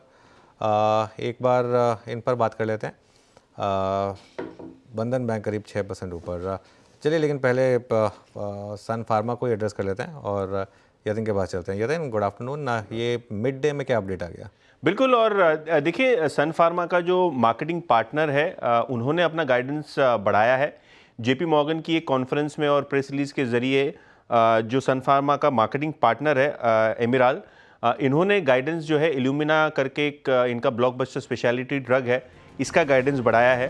पहले ये एक्सपेक्ट कर रहे थे कि $250 मिलियन के आसपास का सेल होगा या उससे कम होगा, लेकिन अब $300 मिलियन से ज़्यादा की इन्होंने इल्यूमिना में सेल्स की जो है फोरकास्ट लगाई है। इसका मतलब ये है कि जो प्रीवियस गाइडेंस था सन फार्मा के पार्टनर का, उससे 20% ज़्यादा इन्होंने अब गाइडेंस रिवाइज करके सेल्स का अनुमान लगाया है। ऑब्वियसली सन फार्मा के लिए इम्पॉर्टेंट इसलिए है क्योंकि सन फार्मा जो है इस चैनल पार्टनर के साथ जो है रेवेन्यू शेयरिंग मॉडल पे जो है इल्यूमिना के सेल्स करता है US मार्केट्स में। और अगर ये गाइडेंस $50 मिलियन से बढ़ाई है और अगर आप अज्यूम करें कि लगभग 20% का इस पे रॉयल्टी और जो फीस है रॉयल्टी का वो मिलता है, तो कुल मिला के $10 मिलियन यानी लगभग 80 से 100 करोड़ रुपए का आपको एडिशनल बेनिफिट जो है वो सन फार्मा को मिलता हुआ नज़र पड़ सकता है। तो ये इल्यूमिना की जो सेल्स में इम्प्रूवमेंट है उसके चलते सन फार्मा के शेयर में आज आप लगभग 2%, 1-2% के बीच का मूव देख रहे हैं। और क्लियरली सन फार्मा की जो स्पेशलिटी ड्रग पोर्टफोलियो है, यहाँ हमने देखा है कि एक बड़ा मोमेंटम आपको बनता हुआ नज़र पड़ सकता है। दीवीज लैब के लिए भी येस्टरडे एक इंपॉर्टेंट खबर आई थी, बायोकॉन के लिए एक मलेशियन ड्रग यूनिट को लेकर खबर आई थी। तो कहीं ना कहीं पूरा फार्मा पैक जो है जो एक बजिंग तरीके से दिख रहा है, और सारे के सारे जो फ्रंटलाइन स्टॉक्स हैं आज अच्छी तरीके से मोमेंटम के साथ ट्रेड करते हुए नज़र पड़ रहे हैं। बिल्कुल, सन फार्मा, इस पर एक व्यू हो जाए। रचना जी, कोई चार्ट पर कोई व्यू इस स्टॉक पर? रचना जी, आप म्यूट पर हैं। Sorry about that. Sun Pharma आज के दिन में जहां से टर्न किया है वहां पे एक इम्पोर्टेंट सपोर्ट तो जरूर है, विच इज 1750। तो 1750 अब जब तक होल्ड करेगा तब तक यहाँ पे एक पुल बैक रैली का इंतजार रह सकता है, जो इस काउंटर को 1810 तक लेके जा सकता है। तो मेरे हिसाब से 1750 के एसएल के साथ इसको लॉन्ग करके रखना चाहिए और 2 से 4 दिन का टाइम देना चाहिए। 1800 एंड इवन 1830 की तरफ जाता हुआ हमें ये दिख सकता है। बोल दो वीरू को। चलिए, तो यहाँ पे सन फार्मा हो गया। अब चलते हैं 4 का चौका की तरफ। पहला ट्रेड पिक करेंगे हम सोनी जी से। सोनी पटनायक आज का सस्ता ऑप्शन ट्रेड, उसकी वकालत करेंगी। उसके बाद रचना वैद्य फिर सुपरस्टार पेश करेंगी, और उसके बाद अमित सेठ जी चार्ट का चमत्कार और mid cap fund Mayuresh. Pick करते हैं पहला ट्रेड। सोनी जी क्या पिक कर रही हैं? वीरेंद्र जी, यहाँ पे सस्ता ऑप्शन में रेकमेंड करना चाहती हूँ जाइडस लाइफ 1020 कॉल ऑप्शन जनवरी सीरीज की। ₹12.50 के करीब यहाँ पे बाय कर सकते हैं। स्टॉप लॉस रहेगा ₹7 का, पहला लक्ष्य ₹20 का, दूसरा लक्ष्य रहेगा ₹22 का।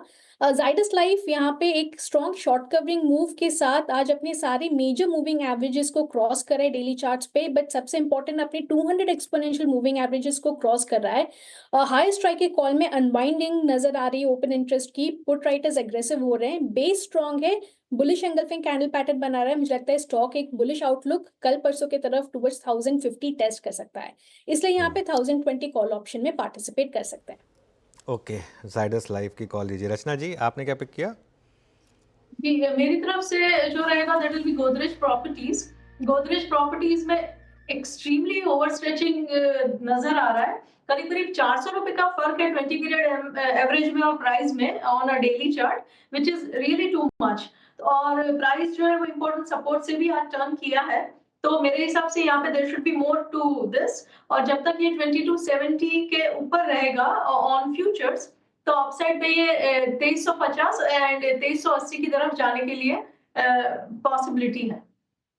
एफएनओ सुपरस्टार के लिए गोदरेज प्रॉपर्टीज चार्ट का चमत्कार के लिए अमित सेठ जी के पास चलते। गुड आफ्टरनून अमित जी, आपने क्या पिक किया? जी गुड आफ्टरनून मैम। मेरा इस समय का ट्रेड रहेगा SBI लाइफ। SBI लाइफ अगर हम देखें तो स्टॉक ने रिसेंटली अपना 10 और 20 डेमा क्रॉस किया था, एक बॉटम फॉर्मेशन, एक बेस बनाया है। और SBI लाइफ पिछले 7-8 दिनों से अपने मूविंग एवरेजेस के ऊपर एक अच्छा सा कंसोलिडेशन दे रहा था। आज के सत्र में हम देखें तो पिछले 4-5 दिनों के कैंडल के हाई के ऊपर ट्रेड कर रहा है, और प्लस इसने अपना 50 डेमा भी आज रीगेन कर लिया है। तो यहाँ पे पैटर्न्स काफी पॉजिटिव है, इसे बाय करें। 1480 का स्टॉप लॉस रहेगा और 1540 रुपए के टारगेट्स रहेंगे SBI life. Okay, SBI life. Mayuresh ji, आपका मिड कैप फंड आज का? एस्टर डीएम, आई थिंक ये आपके वॉच लिस्ट पे रखें। आई थिंक जो क्वालिटी केयर के साथ एक विलय इनका हुआ है, जो हॉस्पिटल बेड साइज होगी, दोनों के पास एस्टर और क्वालिटी केयर आज की तारीख में लगभग 5100 बेड्स के आसपास है। 10,200 बेड्स के ऊपर निकल जाएंगे। जो रेवेन्यूज है लगभग आसपास ही है, 3700 ऑड करोड़ के आसपास। 17% की EBITDA मार्जिन एस्टर करता है। जो कंपनी के साथ विलय होने वाला है वो 21% कर रही है, और इसलिए आई थिंक जो कंबाइंड EBITDA मार्जिन रह सकती है 19% के आसपास रह सकती है। Obviously I think once the merger is through, Aster will become the third largest player in terms of hospital bed size, second largest player in terms of revenue. और जो हम उम्मीद लगाए बैठे हैं in terms of the geographical presence, क्योंकि Aster 5 states को cater करता था, quality care the remaining 5-6, around 9 से 10 स्टेट्स में आई थिंक एक प्रेजेंस बढ़ जाएगा। जो इनका कैपेसिटी एक्सपेंशन का प्लान है, 3000 बेड इनको ऐड करनी है। बहुत ज्यादा डेट से ऐड नहीं करेंगे, largely through internal approvals as well, और इसलिए बैलेंस शीट पे ज्यादा स्ट्रेस नहीं आएगा। एंड बिकॉज ऑफ दिस जो रिटर्न रेशियोज है, स्पेसिफिकली ROEs, जो हम क्लोजली ट्रैक करते हैं मार्केट्स विद इंडिया में 7.5%, एक जो हमारा बेंचमार्क है, आई थिंक ये बरकरार कर पाएंगे। और इसलिए हमें लगता है जो अर्निंग स्ट्रेंथ है, जो हम EPS रेटिंग्स को देखते हैं, जो इंस्टीट्यूशन होल्डिंग है, ये काफी तगड़ी है। और अर्निंग्स अगर सहारा देते जाएं तो रिटर्न रेशियोज बढ़ते जाएंगे। तो बिल्कुल एस्टर डीएम आपके नजर वॉच लिस्ट पे होना चाहिए। ओके, एस्टर डीएम हमने 4 ट्रेड्स पिक किए। हमने शुरुआत की थी आज सोनी जी से, पहला ट्रेड उनका ही था आज का चार्ट का चमत्कार। सोनी पटनायक जी का पहला ट्रेड था ऑप्शन ट्रेड ZS लाइफ की 1020 की कॉल, लक्ष्य करीब 20-22-7 का स्टॉप लॉस। रचना वैद्य जी ने यहाँ पर आज का फिर सुपरस्टार पिक किया, गोदरेज प्रॉपर्टीज फ्यूचर्स। बिल्कुल लग रहा है देख कर कि आज शॉर्ट कवरिंग पे फोकस करते हुए आज रचना जी ने ट्रेड पिक किया। 2350 2380 का लक्ष्य, 2270 का स्टॉप लॉस। अमित सेठ जी ने चार्ट का चमत्कार पिक किया, और SBI लाइफ 1540 के लक्ष्य के लिए 1480 का स्टॉप लॉस। और मेरे जोशी ने अभी SDM को पिक किया। निफ्टी 23170, वही आई थिंक अभी भी धुरी, वही लेवल, वही जोन पकड़ के चल रहा है। निफ्टी बैंक सफ़र तय करके आया 49,000 तक का, फिर वहाँ से फिसल के लगभग 350 पॉइंट एक मात्र कार्यक्रम के अंदर अगर आप देखें मूव आया, 350 पॉइंट चला, फिर 350 पॉइंट फिसल गया। गजब की वॉलेटिलिटी। USL अब आपकी स्क्रीन पे एक बार फिर से रख देता हूँ, यहाँ पे और सिंक होता हुआ 1409 पे ट्रेड करता हुआ। और एक बार लेके आइएगा अपोलो हॉस्पिटल्स को, और ये एक ऐसा स्टॉक जो कि ये भी अब थोड़ा सा उलट फेर करने की तैयारी कर रहा है। याद रखिएगा अगर आपके पास है तो ये।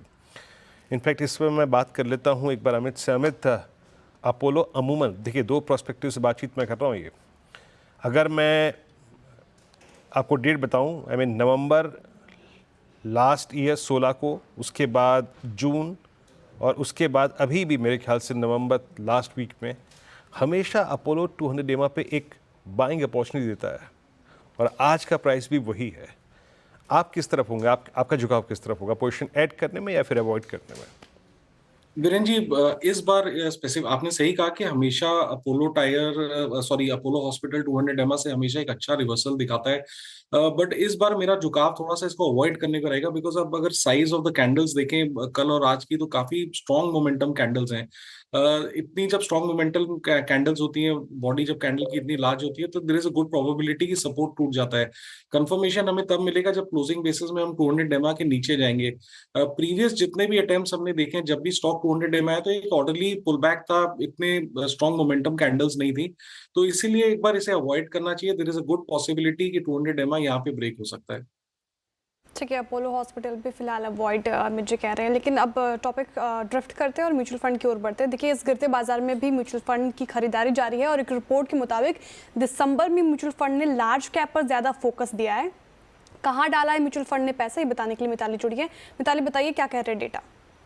जी ज़रूर। रिपोर्ट के अनुसार जो टॉप 10 स्टॉक्स है जहां पे म्यूचुअल फंड्स ने अच्छा खासा इन्वेस्ट किया है, उसमें नाम शामिल है सबसे पहले रिलायंस का 5,500 करोड़ से ज़्यादा का यहाँ इन्वेस्टमेंट, विशाल मेगामार्ट में 4,000 करोड़ से ज़्यादा का investment, Axis bank, Zomato, Cipla, इन सब में अच्छा खासा इन्वेस्टमेंट देखने को मिला है। साथ ही टोरेंट पावर एनर्जी सेक्टर से 2,2300 करोड़ के आसपास का investment, PG Electroplast, Sai life sciences, Jio financial और गोदरेज प्रॉपर्टीज़ में 1,500 करोड़ से ज़्यादा का इन्वेस्टमेंट म्यूचुअल फंड्स के द्वारा देखने को मिला है। तो अगर एनालिसिस करें तो स्टेबिलिटी के प्रेफरेंस के कारण यहाँ पे लार्ज कैप स्टॉक्स में ज़्यादा इन्वेस्टमेंट देखने को मिला। इसके अलावा एनर्जी सेक्टर में बात करें तो मेजर फोकस वहाँ देखने को मिला जहाँ इन्होंने रिलायंस और टोरेंट पावर में बड़े इन्वेस्टमेंट्स करे हैं। साथ ही सिप्ला लिमिटेड लार्ज कैप से और Sai life sciences small cap से दिखाता है कि फार्मास्यूटिकल सेक्टर में भी अच्छी ग्रोथ दिख रही है। तो कह सकते हैं कि हेल्थ केयर सेक्टर जो है वहाँ पे अभी भी प्रायोरिटी बरकरार है। इसके अलावा एक्सिस बैंक और जियो फाइनेंशियल सर्विसेज जैसे स्टॉक्स का इंक्लूजन बताता है कि कैसे बैंकिंग और फाइनेंस पर अच्छा खासा कॉन्फिडेंस दिखा रहे हैं म्यूचुअल फंड्स। बिल्कुल, तो ये कुछ स्टॉक्स जहाँ पर म्यूचुअल फंड का भरोसा है। शुक्रिया मिताली इस जानकारी के लिए। चलिए, अर्निंग सीज़न चल रहा है तो अब कुछ जो अर्निंग्स आएंगे उनके प्रीव्यूज़ करते हैं। कल जो नंबर्स आएंगे उनमें 2 नंबर्स हम वॉच आउट कर रहे हैं। HDFC लाइफ, इसके नतीजे आएंगे इंडेक्स में, साथ ही F&O में LTTS के नंबर्स पर भी बाजार की नज़र रहेगी।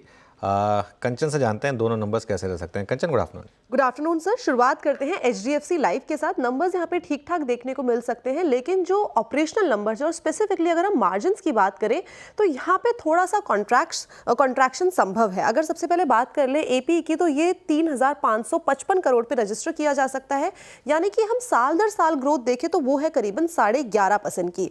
अगर हम VNB की बात करें तो यहाँ पे भी करीब 2.5% का उछाल देखने को मिल सकता है, लेकिन मार्जिन्स हैं वो करीबन 1.5 से 2% हमें घटते हुए यहाँ पे दिखाई दे सकते हैं, जिसके पीछे का जो रीजन है वो है न्यू सरेंडर वैल्यू जो रेगुलेशन आया था अक्टूबर 2024 में, उसके चलते मार्जिन्स में थोड़ा सा कॉन्ट्रैक्शन देखने को मिल सकता है।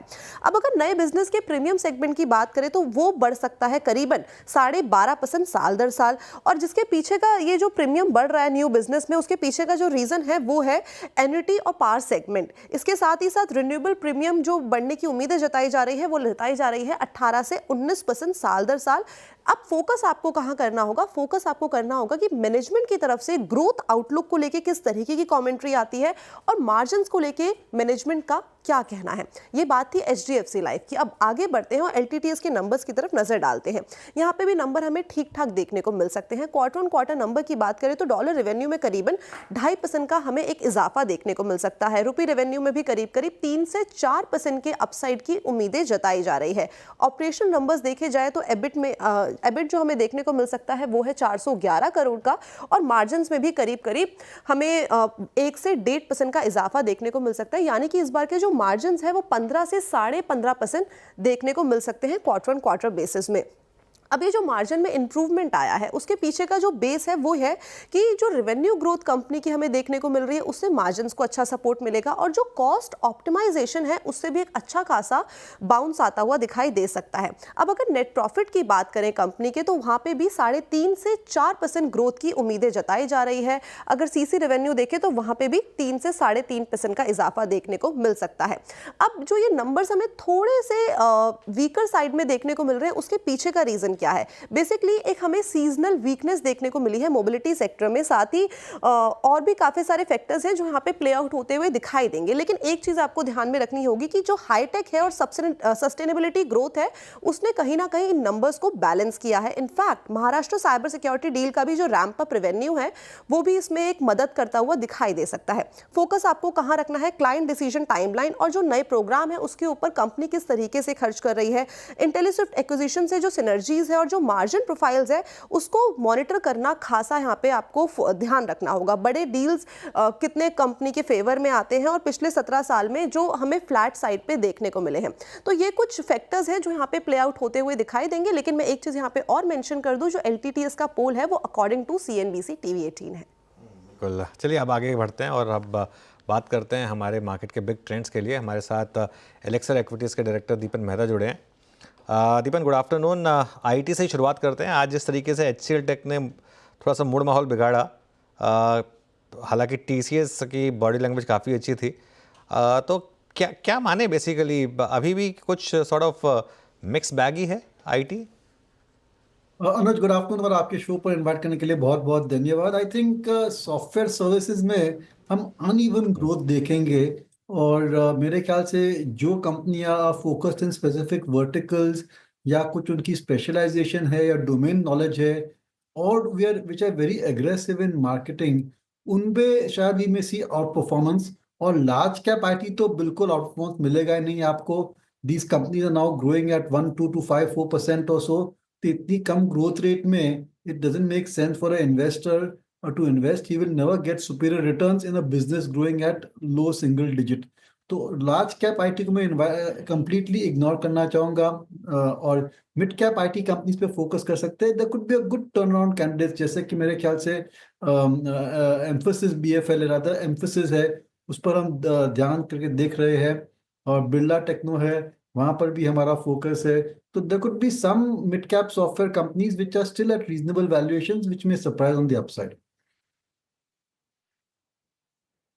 ओके अच्छा, दीपन सर गुड आफ्टरनून, विनीत बोल रहा हूँ। ये यूएसएल में आज एक change in face, change in leadership का हल्का सा इम्पैक्ट है। हालांकि इस स्पेस में आपकी कन्विक्शन लिस्ट में तिलक नगर इंडस्ट्री से मैं जानता हूँ लास्ट इंटरेक्शन में, बट इस वन ऑफ इशू को भी ये कंपनी हैंडल कर जाएगी। आप इस डिप को एक अच्छी बाइंग अपॉर्चुनिटी मानते हैं क्या, जो आज आया है पोस्ट चेंज इन लीडरशिप? देखिए, USL is a very professionally manage company और खास लीडरशिप चेंज की वजह से आई डोंट थिंक उनकी ट्रैजेक्टरी ग्रोथ की इतनी ज़्यादा चेंज होने वाली है।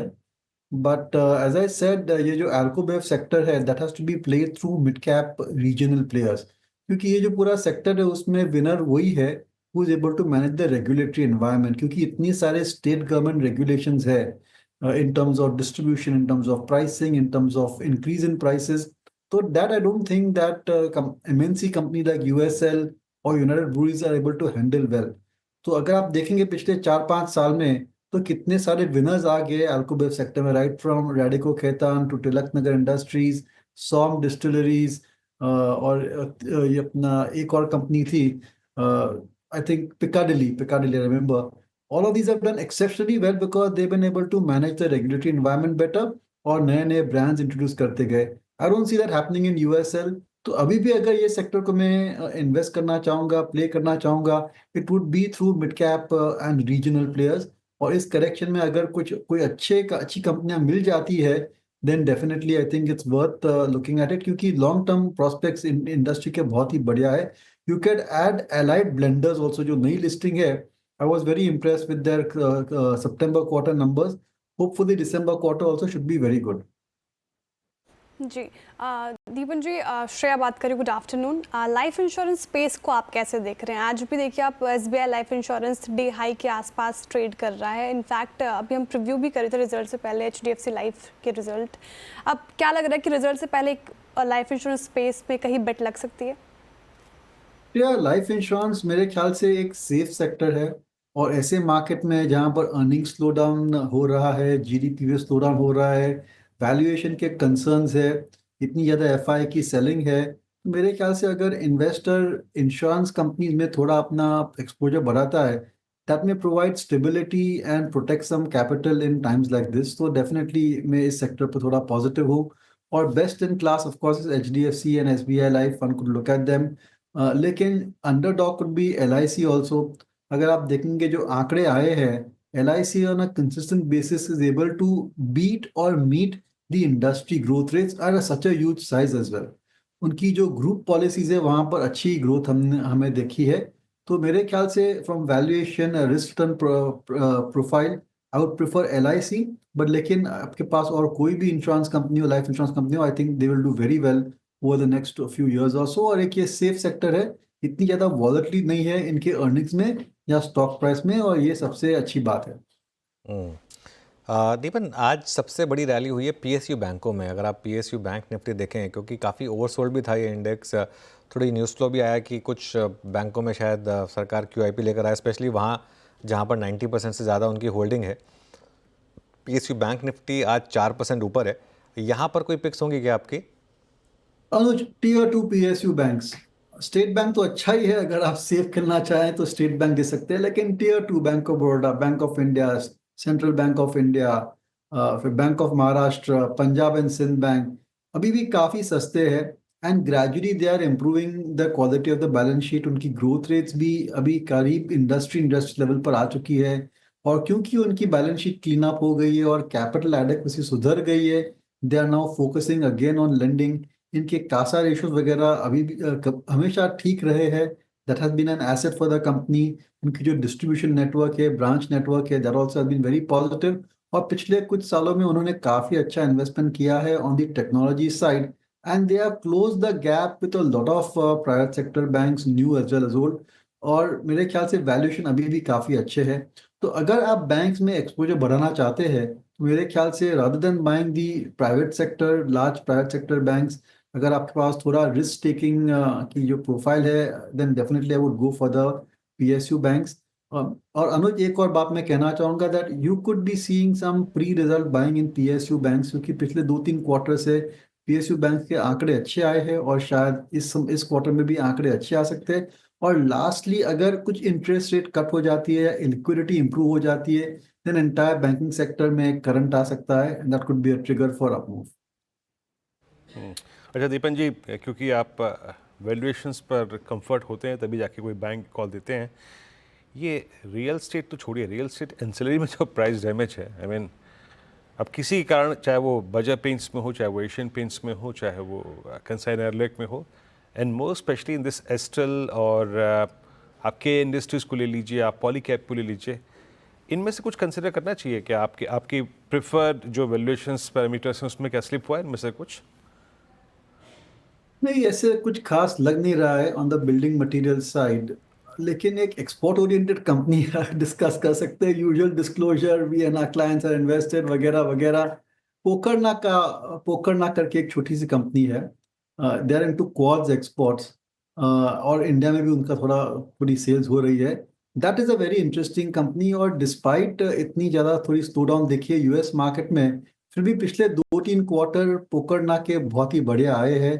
तो in building material from an export perspective, I think certainly that looks to be an interesting company we are tracking quite closely. It's a small cap stock, mind you, liquidity भी कम है उसके अंदर, लेकिन valuations reasonable है और management काफ़ी aggressive है। It's a very old listing, ऐसी कि नहीं कि नई listing है, लेकिन consistent performance आ रही है। थोड़ी बहुत cyclicality आती है, but after every cycle it tends to improve. उनकी जो network है globally, और उनकी जो टेक्नोलॉजी है, जो क्वालिटी है, जो डिज़ाइन है, as far as quads surfaces are concern, is very positive. और अगर पोस्ट ट्रम्प US में डिमांड इंप्रूव होता है, कंज्यूमर सेंटिमेंट इंप्रूव होता है, then this could be a beneficial.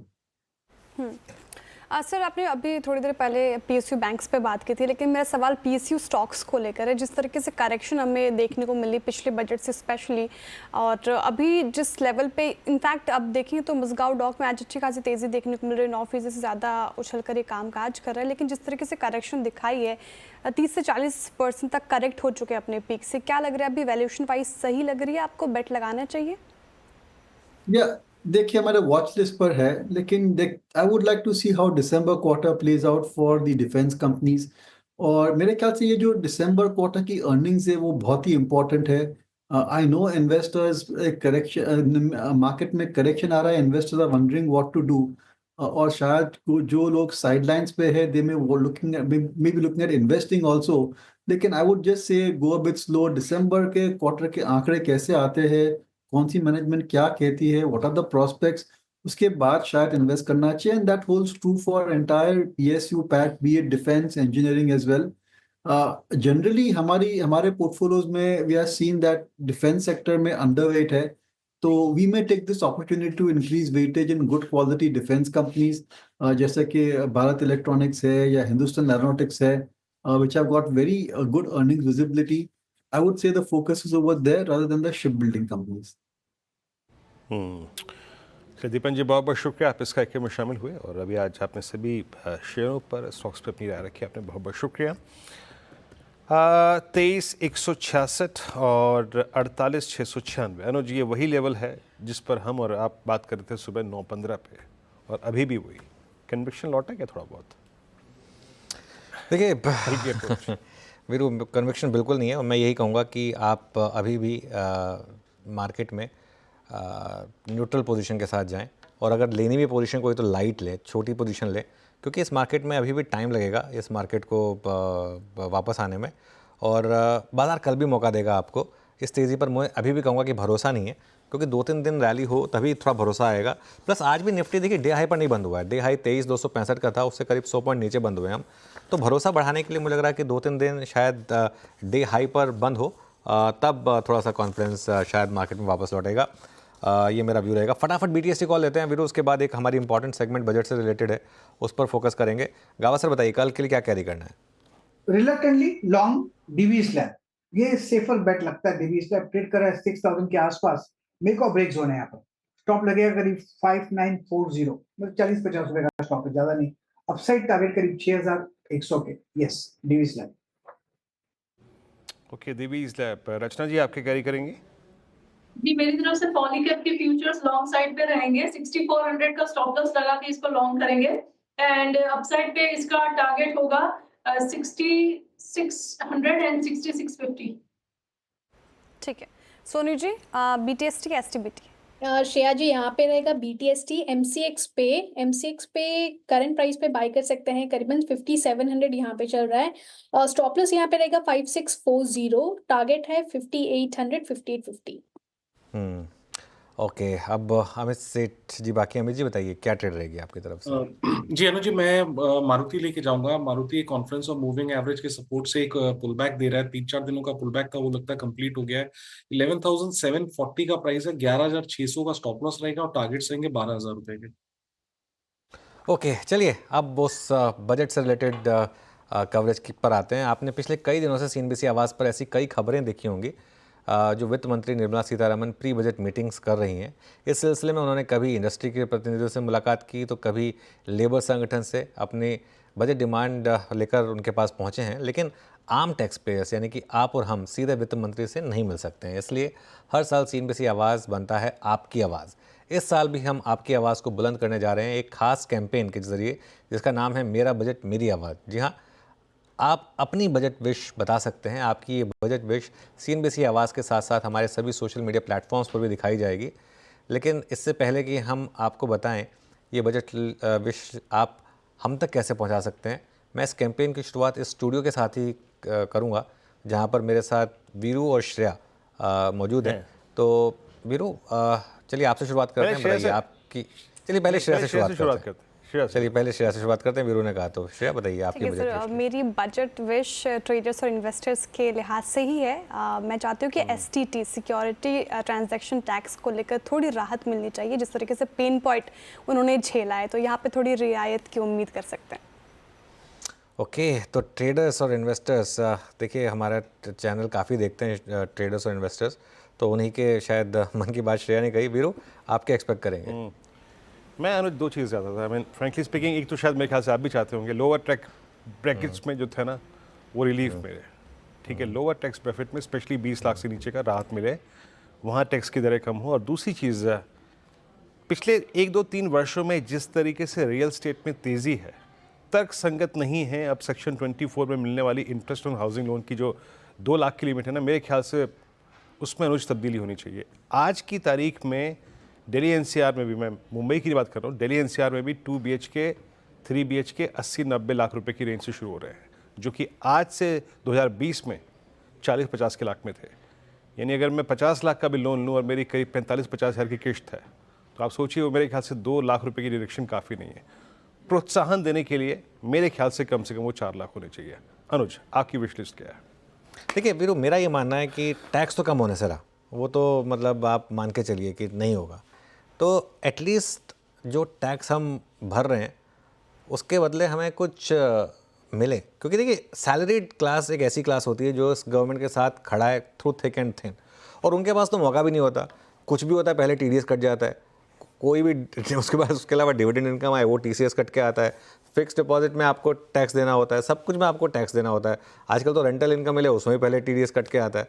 तो इसके लिए देखिए डेवलप्ड कंट्रीज़ में क्या होता है, टैक्स पेयर्स को टैक्स के बदले में फैसिलिटीज़ मिलती हैं, जैसे कि स्टेट के प्रोवाइडेड अच्छे स्कूल और अच्छे हॉस्पिटल, अब आप और मैं दोनों जानते हैं कि हम में से अगर किसी को कुछ हो जाएगा तो हम गवर्नमेंट हॉस्पिटल में नहीं जाएंगे, ठीक होने के बजाय और ख़राब होके आ जाएंगे वापस। तो एक मतलब थोड़ी सी फैसिलिटीज़ बेसिकली मिलनी चाहिए। अगर आप टैक्स ले रहे हो तो इतना तो हम भी समझते हैं कि भाई डेवलपिंग कंट्री में जो मिडिल क्लास है उनको थोड़ा सा ज़्यादा टैक्स देना पड़ेगा, लेकिन उसके बदले में कुछ तो मिले, जो ईमानदार टैक्स पेयर उसको कुछ तो लगे कि हमें हमारे लिए भी कुछ किया जा रहा है। बिल्कुल सर, तो ये तो हम तीनों की विश हुई। और अगर हमारे दर्शक यानी कि आप भी चाहते हैं कि आपकी बजट विश भी CNBC आवाज़ के जरिए वित्त मंत्री तक पहुंचे, तो इसका तरीका मैं बता देती हूँ, बहुत ही आसान है। बस आपको अपने स्मार्टफोन से 90 सेकंड तक का एक वीडियो रिकॉर्ड करना है। बेहतर होगा कि आप वीडियो अपने वर्टिकल मोड में ही शूट करें, यानी वीडियो बनाते वक्त आपका फ़ोन ऐसा वर्टिकल रखें और इससे HD क्वालिटी सिलेक्ट करें और हमें यानी कि CNBC आवाज़ को 7045220000 जो स्क्रीन पे आप जो नंबर देख रहे हैं उस पर व्हाट्सएप करें और HD क्वालिटी सेलेक्ट करके ही आप भेजें, ताकि कुछ अच्छा क्वालिटी मिले हमें। जब आप वीडियो भेज रहे होंगे तो आपको व्हाट्सएप में HD का ही ऑप्शन मिल जाएगा। बस हो गया काम, इतना आसान है। CNBC आवाज़ के साथ हमारे सोशल मीडिया प्लेटफॉर्म पर यानी इंस्टाग्राम, फेसबुक, X और यूट्यूब पर भी पोस्ट किया जाएगा, तो ज़रूर भेजें। ठीक है, तो कुछ बजट विश हमारे पास भी आ चुके हैं। आइए आपको सुनाते हैं कि अलग अलग सेक्टर से जुड़े लोग बजट से क्या उम्मीद लगा रहे हैं। सुनिए। मेरी ऑनरेबल फाइनेंस मिनिस्टर से एक गुजारिश है, जो भारत की मिडिल क्लास है उसके लिए टैक्स कटौती हो, ताकि उसके हाथ में और धनराशि आए जिससे वो कंजम्पशन भी करे और लंबी अवधि के लिए निवेश करे। इस गोल्डन कॉम्बिनेशन से एक प्राइवेट कैपेक्स साइकिल चालू होगी जो गवर्नमेंट कैपेक्स साइकिल के साथ भारत को एक विकास की तरफ और दृढ़ तरीके से आगे ले जाएगी।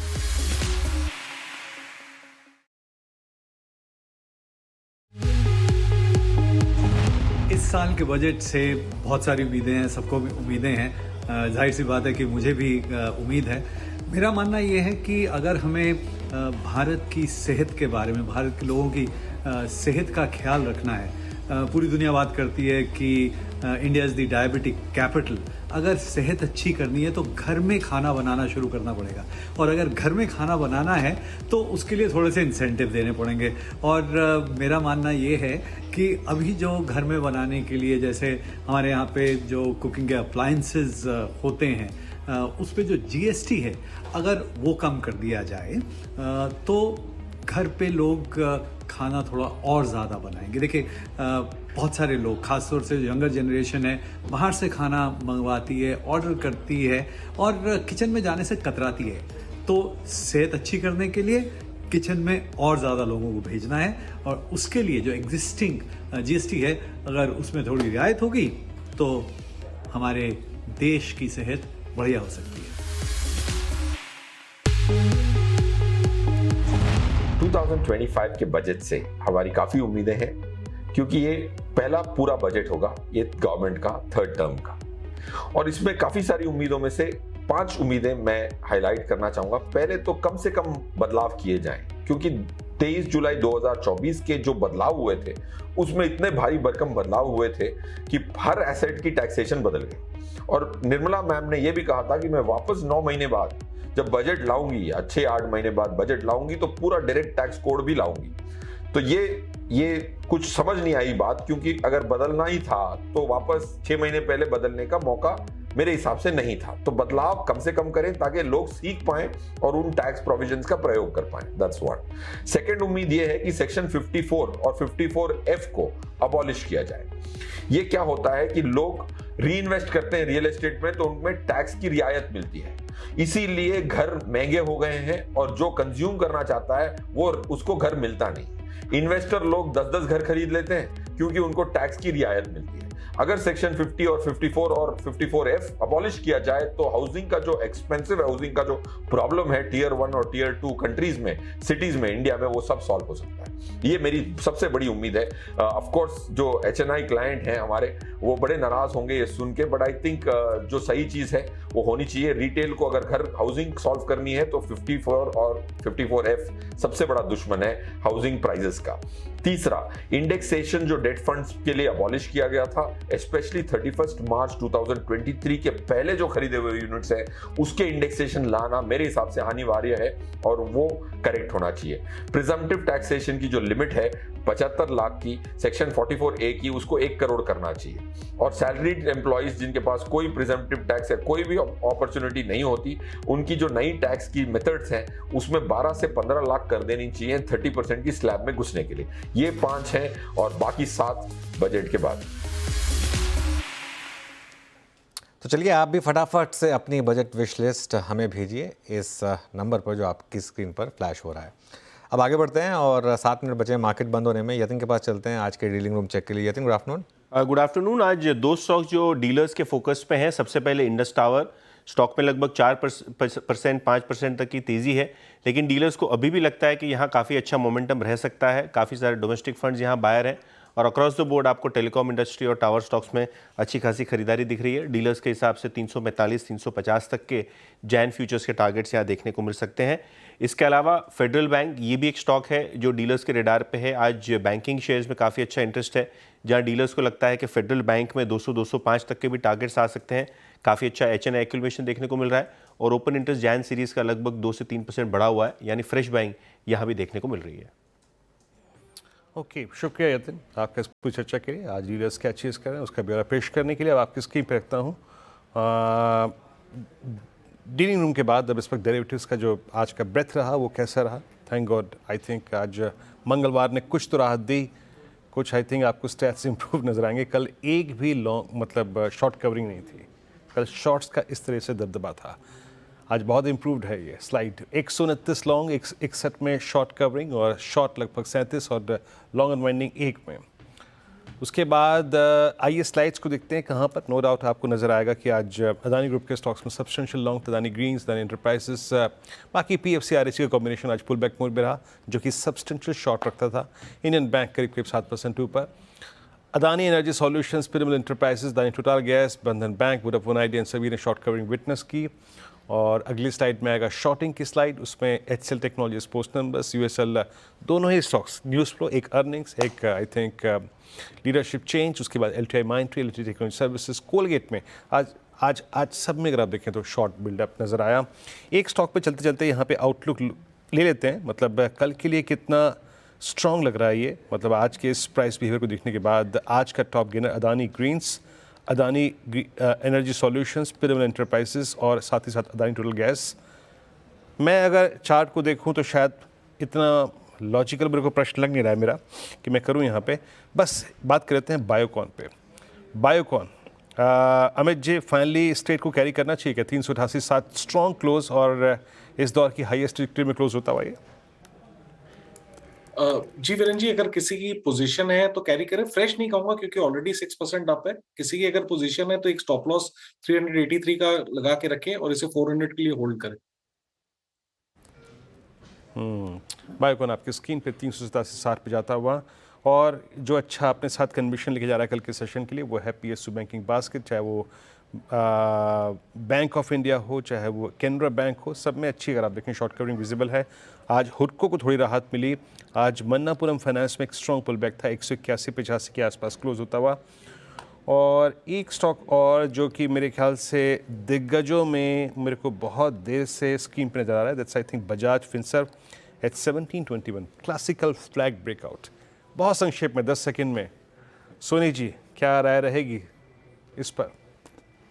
यहाँ पे मुझे लगता है कि आज एक स्ट्रेंथ पिकअप किया है, अच्छा ब्रेकआउट आ रहा है। 1700 सपोर्ट स्ट्रॉन्ग है, लॉन्ग्स होल्ड करना चाहिए 1700 सपोर्ट स्टॉपलॉस के साथ। पोजिशनली टुवर्ड 1760 पहले टेस्ट करेगा, उसके ऊपर सस्टेन करता है तो एक बार 1800 के लेवल्स पे नजर आ सकता है।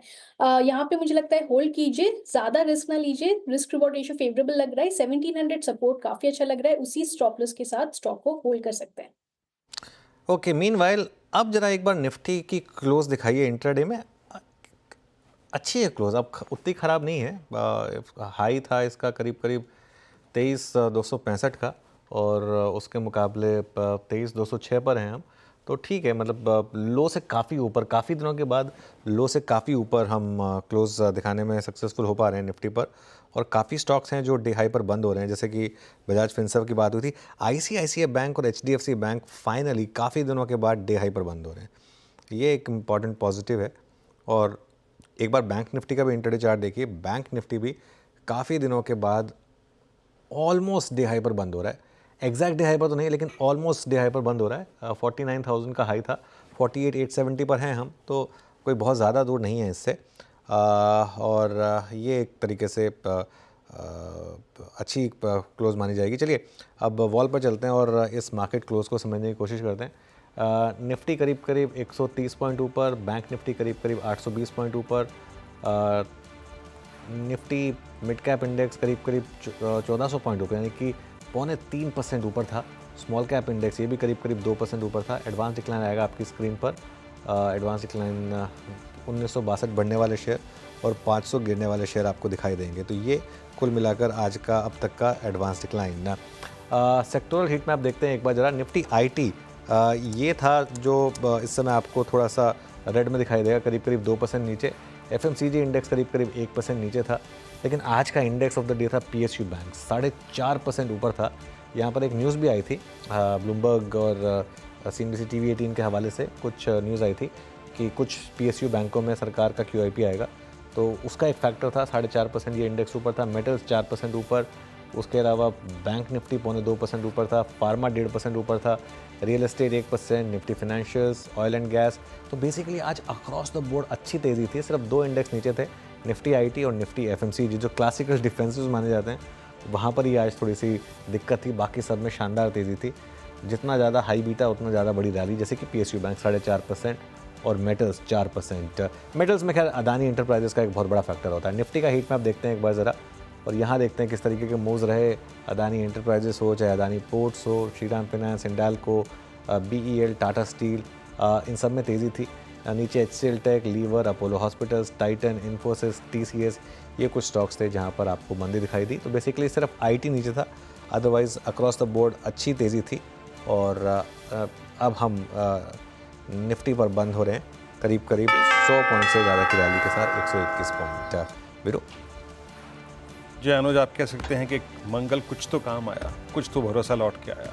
Let's hope for the best कि बुधवार को ये भरोसा, कन्विक्शन थोड़ा सा और बाजार का है, कम से कम स्टेबिलिटी तो लौटेगा। और पंचनामा, जी हाँ, अगर आपका कोई प्रश्न है इस बाज़ार में गिरावट के इस दौर में, कुछ भी आप प्रश्न पूछना चाहते हैं तो ज़रूर पूछिए। और आज पंचनामा में राजेश सतपुते होंगे श्रेया के साथ, और एक छोटे से विलंब के बाद आप CNBC आवाज़ के सभी प्लेटफॉर्म पर जुड़ के ये प्रश्न पूछ सकते हैं। कल सुबह आपकी इस पैनल से मुलाकात होगी फिर मॉर्निंग कॉल और उसके बाद बुनापी की तैयारी में। तब तक के लिए